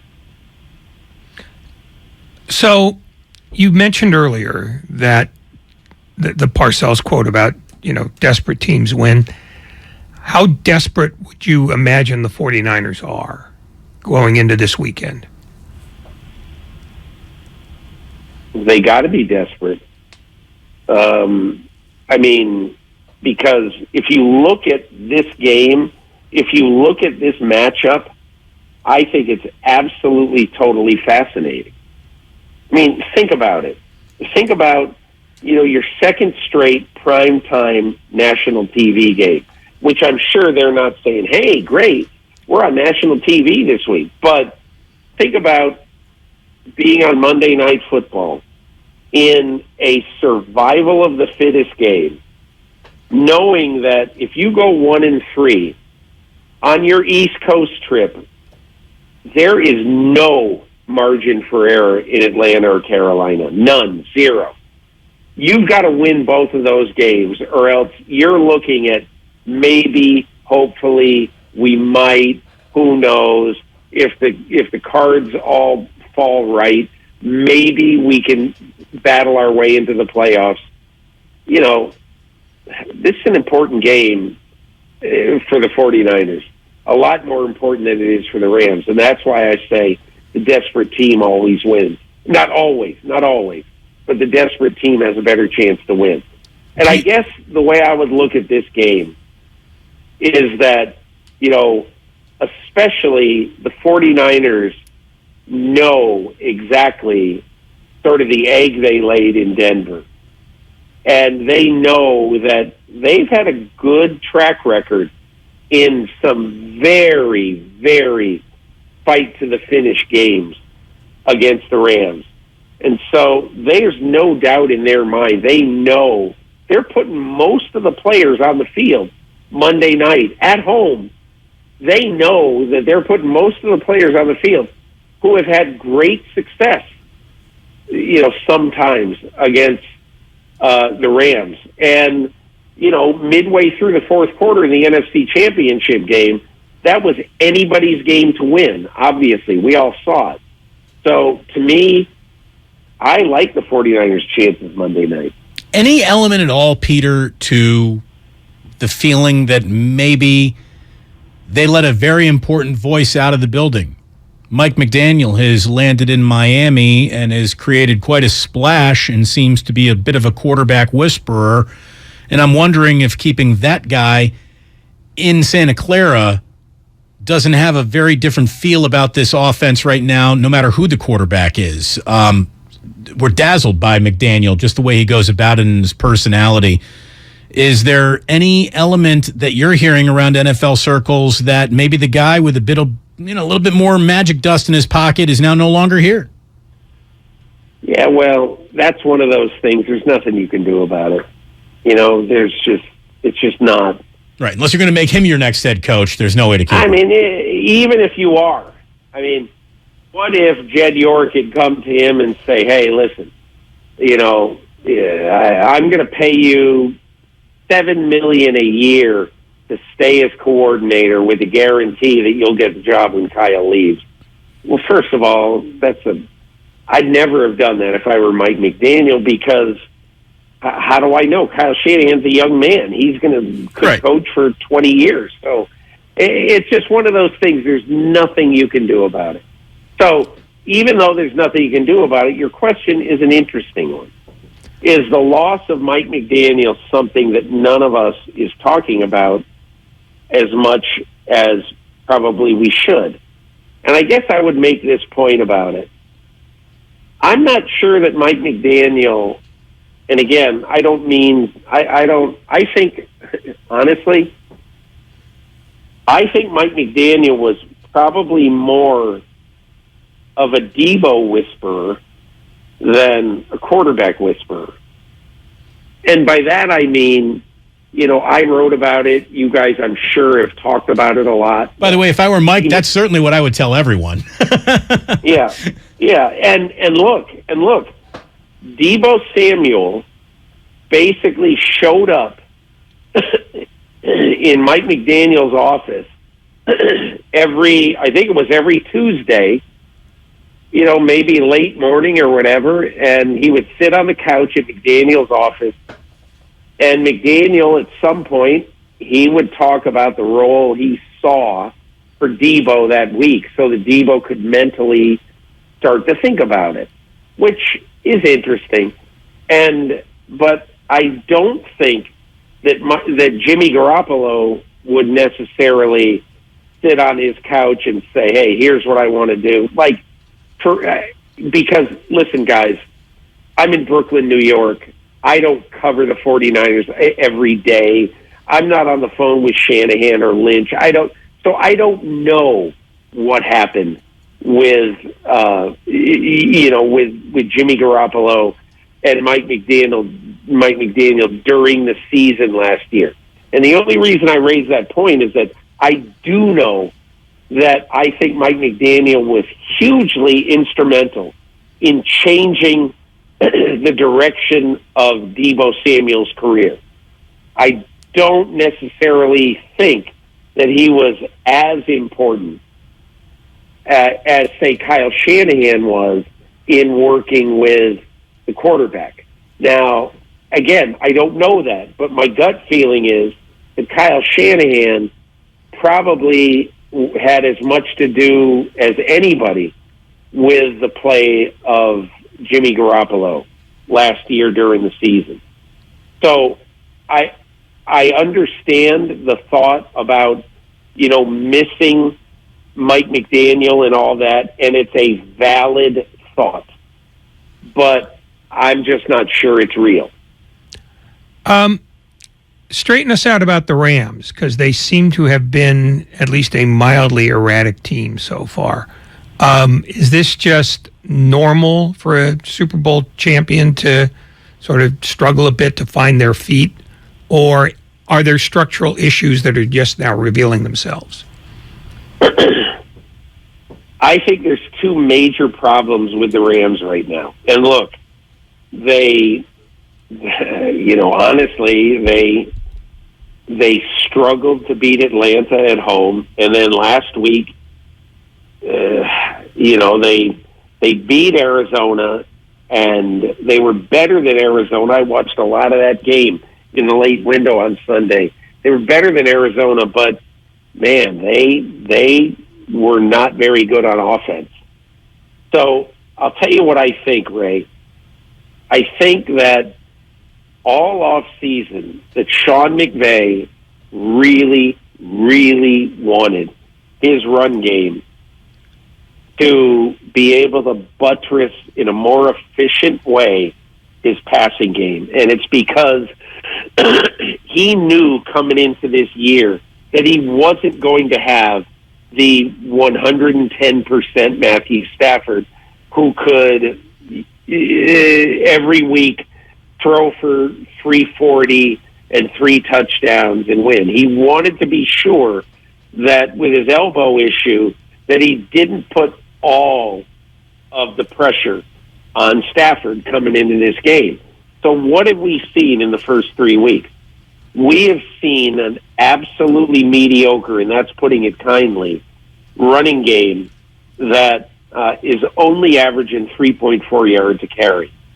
And we've also seen a passing game that is okay. And that's all I'd call it, okay. In the weirdest kind of coincidental thing, I was looking at this after the games on Sunday. So the Rams have a passer rating of 86.3 through 3 weeks. Opponents have a passer rating of 89.3. And neither of those is great, but the fact is that the opponent's passer rating is slightly better than Matthew Stafford. And I think the other one issue is, I don't know that the Rams would say this, but they have got to be exceedingly disappointed in Allen Robinson so far. Yep. Okay, he dropped a touchdown pass last week. He's had 3 drops so far in 3 games, and he's only caught 7 balls. And I can tell you, after having been in their training camp this year, they wanted Allen Robinson to be 1B to Cooper Kupp's 1A. And after 3 games, it's Cooper Kupp 28 catches, Allen Robinson 7. That is not 1B to 1A. That is 1A to 4C. So those are a few of the things. And I think one other thing I would say about their team is that it is totally unrealistic to expect that a Super Bowl champion with a bunch of veteran players is going to come back and play great right off the bat. It's totally unrealistic. And I think, I think there is a method to their madness about their plan for this year. They really want to make sure that they sign Odell Beckham Jr., probably in about a month. And I think Odell Beckham Jr. is more likely to go to the team that he thinks has the best chance to win a Super Bowl about a month from now. So I hate to say it, it sounds weird, but that makes all these games pretty important for Odell Beckham Jr. All things created equal, he'd love to go back to the Rams. But I'm just not sure that they're going to be the team in a month that is the team that gives him the best chance to win another ring. Big game coming up in Santa Clara on Monday night. Lots of consequences feel like they ride on the Monday night game between the 49ers and Rams. Peter King, let's wrap up with this. There's one winless team in football, and the Raiders came into the year with a lot of expectations. Yeah. We know that Mark Davis has already had a visit with Josh McDaniels. Is there something rotten in Denmark? Well, it isn't like Mark Davis can really do anything about this now. He's not exactly cash rich. A lot of people who have worked there have said that this is not a team, as well as they've done in Vegas so far, that has the ability, and the reason I talk about cash rich, they don't have the ability right now to swallow a $25 million. I have no idea what McDaniel's contract is. But they cannot pay off a guy who, who essentially is owed a lot of money. So, but having said all that, I think the biggest problem right now is that Derek Carr was handed the keys to an incredible offense. And yeah, he's got one injury with the concussion to Hunter Renfrow, who is an absolutely crucial piece to the puzzle. But Derek Carr has not played as well as he should have, and I'm not inside the building. I don't know how much that is due to whatever shortcomings that Josh McDaniels has. But Derek Carr has the ability to be a top 5 NFL quarterback. I don't care what people laugh when I say that, but Josh McDaniels made beautiful music with Tom Brady for over a decade, and they had an incredible relationship. And Tom Brady said, "Hey, dude, just tell me what to run. I'll run it." And so now you're looking at Derek Carr, who's got Devontae Adams, he's got Darren Waller, he's got Mac Hollins, who's been a revelation as the third receiver. He's got a good number 2 tight end in Foster Moreau. And my feeling looking at this team, even though Renfrow is iffy going forward right now, at least immediately, this is Derek Carr's time, and he's got to play better. And so to me, when I look at this team, this is, of all the teams with a must-win in the NFL this week, it is Denver at the Raiders, and the Raiders have to win this game on Sunday. They got the Chiefs the following week if they don't. So 0-4 could turn into 0-5 really easily. Peter, you mentioned earlier that Bill Parcells was smoking a cigarette. Is that the last cigarette you saw in an NFL locker room? Who was smoking the last cigarette you've seen in an NFL locker room? What a question. I don't recall. Notice he didn't say great question. He just said, what a question. No, I think it's a very interesting question. I don't recall. Listen, I don't think I have ever been in an NFL locker room, and this goes back to Cincinnati in 1984. Like, you know that great picture when Lenny Dawson died? Yeah. Lenny Dawson with a cigarette in his hand at halftime at the Super Bowl, drinking a Fresca. One of the great photos in NFL history, and that is not an exaggeration. But I got to tell you, I think I missed the cigarette era mostly because I just don't remember, and this goes back 38 years now. I started covering the NFL in 1984, Cincinnati Bengals, and I do not remember smelling cigarette smoke working the Bengals locker room in 1984. Sam White, I know, didn't smoke. He was the head coach of that team. But I just don't remember that. But I do think I remember fondly, really, of Parcells because now everything seems to be you're in a rush. You know, okay, you've got 12 minutes with the coach today. Here we go. You guys fire away at the coach. And I just remember there were so many times where Parcells would put his feet up and sit there for a half hour, 40 minutes, and just say, okay, fellas, what do you got? And I hate to say it because I'm not one to say those were the days, but friggin' those were the days. I just love those days because it wasn't like everything a press conference. It was so often, like, you know, my favorite time on my training camp trip was this year when I was in Indianapolis on an off day, and Frank Reich said, let's go to lunch.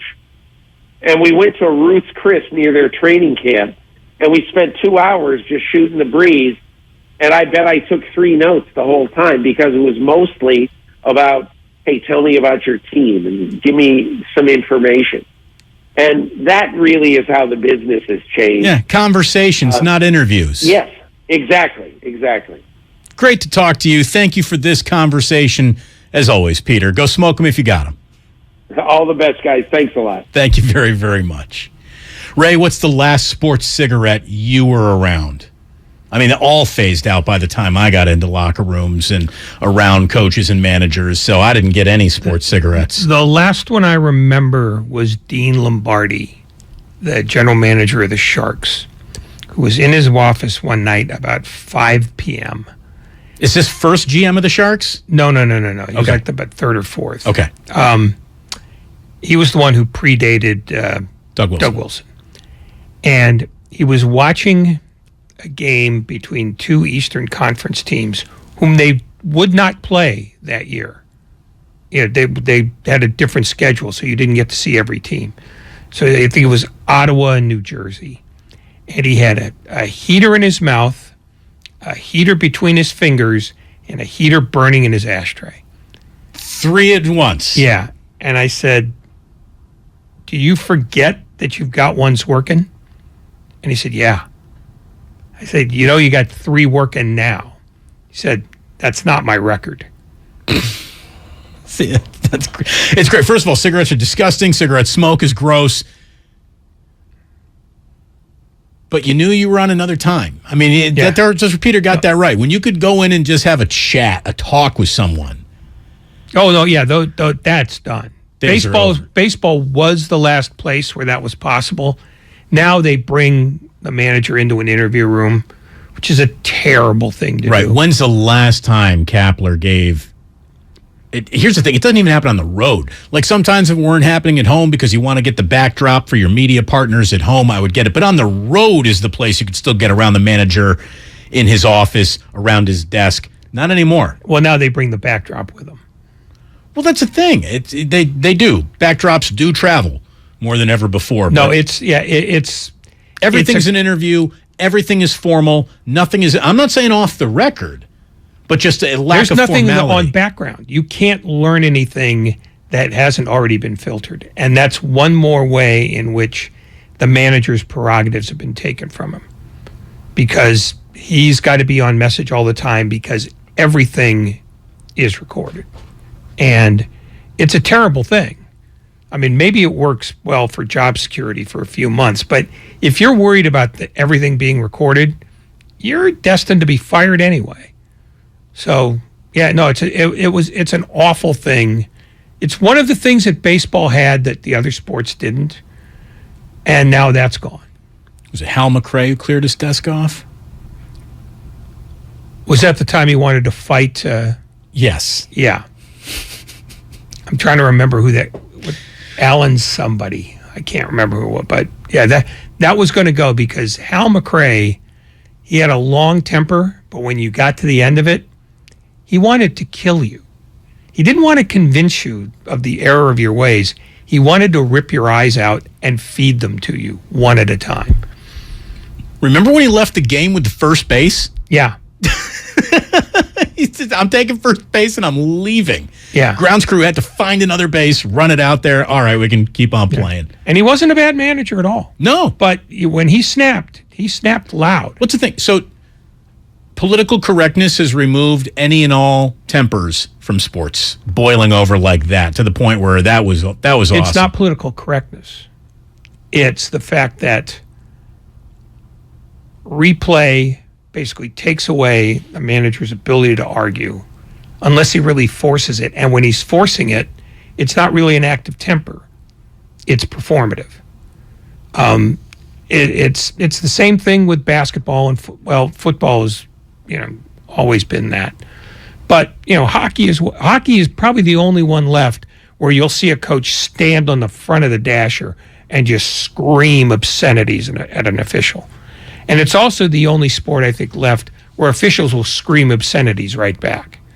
Everything else is mic'd up, camered up, and you're always being judged by somebody in a suit in another town. So it's not political correctness. It's very much, it's corporate correctness. Well, yeah, every meeting is an HR meeting. Or every meeting has HR's fingerprints all over it. Any and all interactions. Everything is traceable.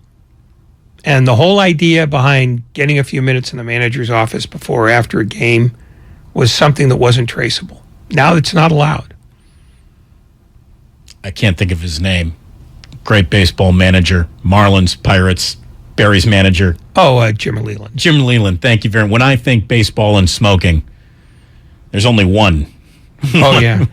He was, because he would cup a cigarette in the dugout. He'd have a heater in the dugout. Absolutely, he would. And, they told him you can't smoke in the dugout because the cameras are on you.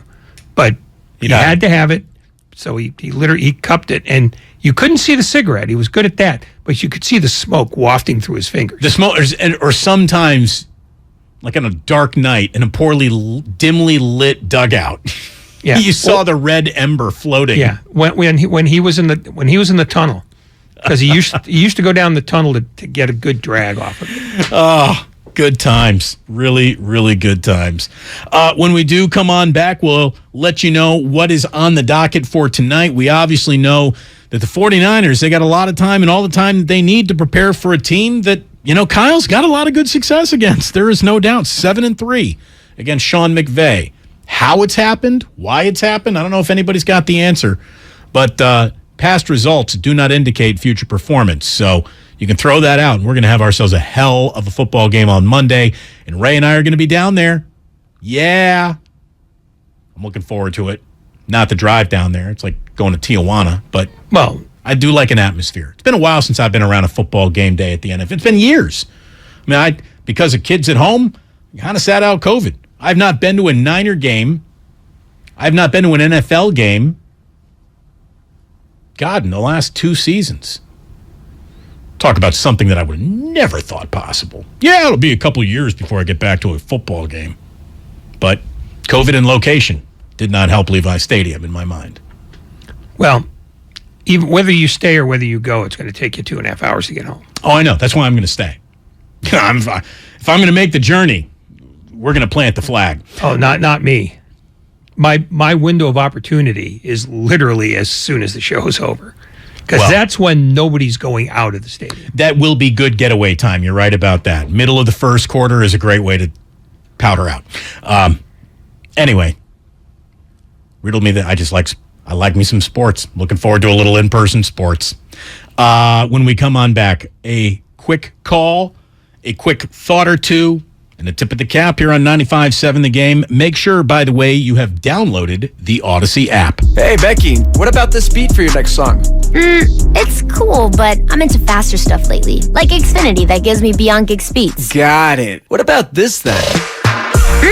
It sounds powerful, just like Xfinity. Because its supersonic Wi-Fi has 3 times the bandwidth, you can connect hundreds of devices at once. That's what I call power. Unbeatable internet from Xfinity. Made to do anything so you can do anything.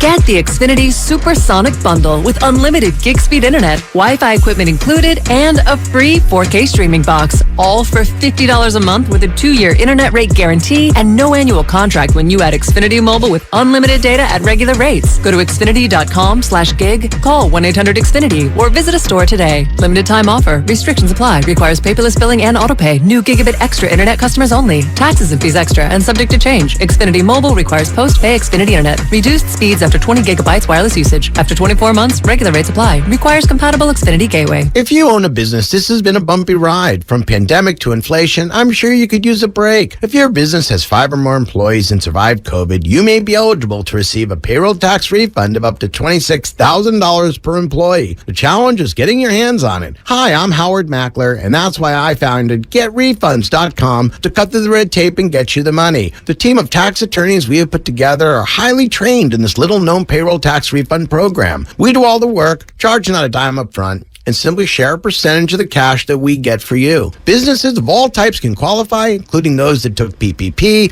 nonprofits, and even those that had increases in sales. We have helped return over $1 billion to businesses, and we can help you too. Just go to GetRefunds.com, click on Qualify Me, and answer a few questions. This payroll tax refund is only available for a limited period of time. Don't lose out on up to $26,000 per employee. Go to GetRefunds.com. That's GetRefunds.com.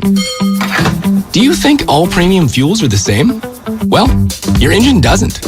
Shell V-Power Nitro Plus helps keep your engine running like new, because it's engineered to defend against 4 main engine threats: gunk, wear, corrosion, and friction. So next time, choose Shell's most advanced fuel ever. It's fuel for thought. In engines that continuously use Shell V-Power Nitro Plus premium gasoline. Does your heart long to wander? To encounter colorful creatures from the deep blue sea?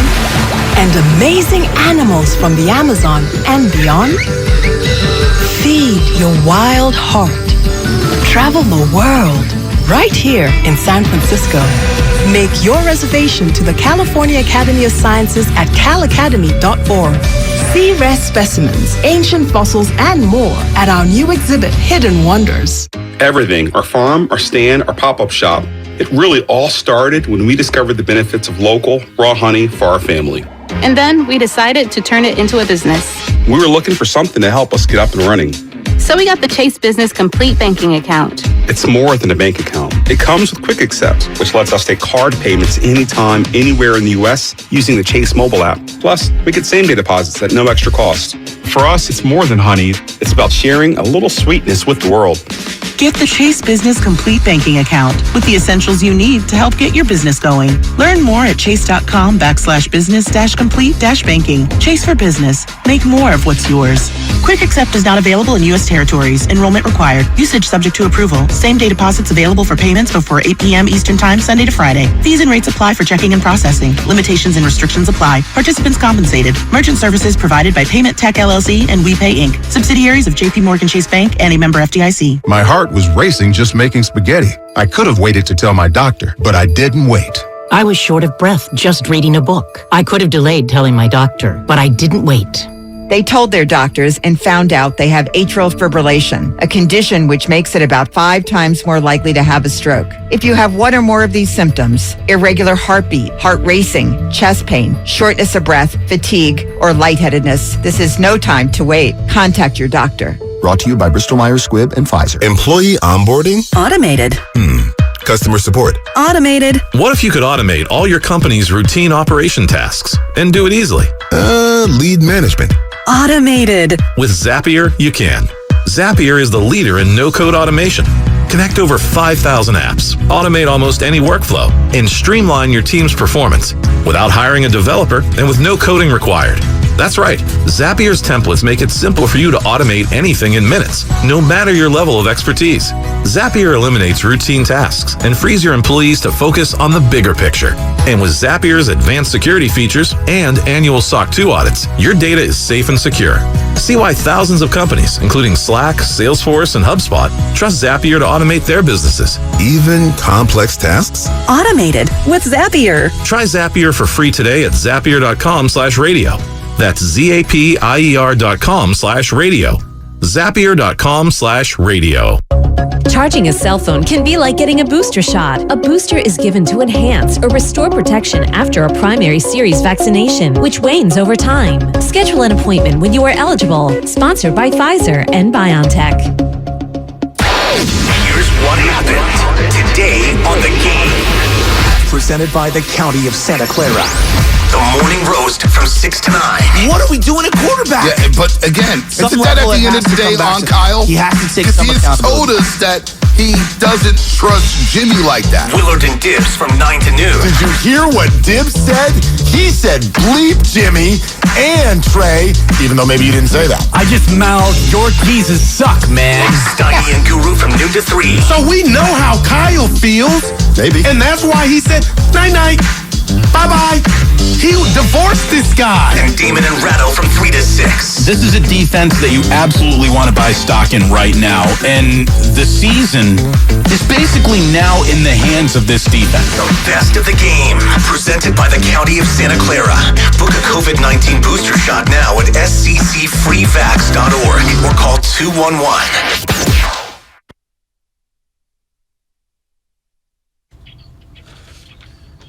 Now back to Damon and Ratto, brought to you by BMW Fairfield on 95.7 The Game. All right. It's almost time to put the finishing touches on this bad boy. Best of 95.7 The Game coming up at the top of the hour with our good friend Sterling hosting. Outstanding. Damon and Ratto wrapping it up. Ray, I'm going to get you out of here in 4 minutes. I'm going to be really good to you tonight. This is Adam in San Francisco. Hello, Adam. What do you got? Final call of the show. I would just love to get your guys' opinions as to why it has been so hard for the Niners to find their quarterback over the last, and I'm going to say 40 years, because I was born in 92. I think Montana was drafted in, 80, 79, either way.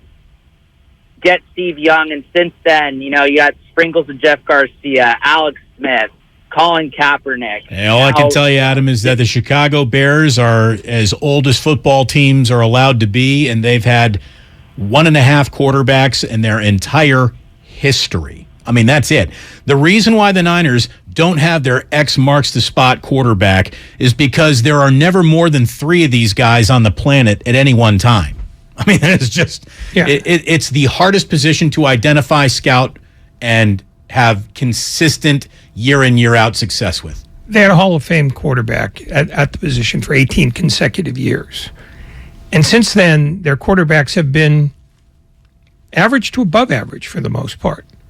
They've had stretches where they haven't been very good. But for the most part, if you wanted to list the 32 teams and say, how many times did you have a quarterback that was league average or better? The 49ers would be near the top. Yes. So it's not why you haven't had a quarterback in 40 years. You're not getting it. You got to look at the other 31 teams and see, not just extreme cases like the Bears, who haven't had a quarterback since Sid Luckman, but the Lions. And the Lions, Matthew Stafford couldn't make that work. I mean, granted, that was them failing to give him a running back, but Matthew Stafford was a slightly better than ordinary quarterback. But before that, they had long stretches where they had less than ordinary. So these positions are hard to fill. They're hard to fill twice in a row. Very, very hard. As we are tipping our cap, I do guess I need to let you know that the Giants are starting their final home game of this wildly frustrating season. Final homestand. Rockies tonight against the Giants. Logan Webb looking to win his 15th game of the season, so we'll see if he can do that. The A's are at the Angels. The A's can only afford 2 more losses before they become just the second Oakland A's team to ever reach 100 or more losses. So if you're firmly on the side of Team Katse, root for them to win tonight. And since they're playing Anaheim, and they will be running into Shohei Ohtani as a starting pitcher, I believe, in the third and final game of this trip down to Anaheim, I need to let you know that as everyone's talking about, Aaron Judge is your presumptive MVP, flirting with a Triple Crown, a home run milestone. I get it. But lordy, Shohei Ohtani currently has 14 wins, a 2.47 ERA with an 11.94 strikeout. He's averaging 11.94 strike, basically 12 strikeouts over 9 innings is what he's averaging, strikeouts for over 9 innings. The only players all time in the history of Major League Baseball to do that are Pedro Martinez in 99 and Randy Johnson in 97. We're talking 2 of the greatest pitch seasons of all time. Shohei Ohtani is as good as any pitcher maybe of all time, and he can hit in the middle of your lineup too. It's insane. He's also got 34 home runs and 97 RBI. If you don't give it to Aaron Judge this year, I guess there can never be a year where anyone but Ohtani gets it as long as he's an active player and he's doing things like this. Nobody will get a first-place vote other than those 2 guys. And I think Judge will get most of them. But I think you'll find out that Shohei Ohtani has an excellent chance of winning the Cy Young, which I think he'd probably take. You'd be happy to take the Cy Young. Most people are happy with their Cy Young awards, should they go out and win them. Thank you so much for tuning in today. Thank you to Peter King for walking us down memory lane, updating current NFL anxiety lane. Lane had a cigarette in it and a Modelo. Fred Warner is going to be joining us tomorrow as we go inside the 49ers locker room. He will be on the air at 5 o'clock We're looking forward to that. Thank you to everyone who tuned in. Thank you to everyone who weighed in on the Comcast Business text line, all you YouTubers on the chat. Appreciate it, too. Thanks to Peter King stopping on by. For Lucas and Grandy, my big teddy bear, Ray Ratto, who actually zipped up his jacket during the commercial break. That's the professional you've become. 59. Sports don't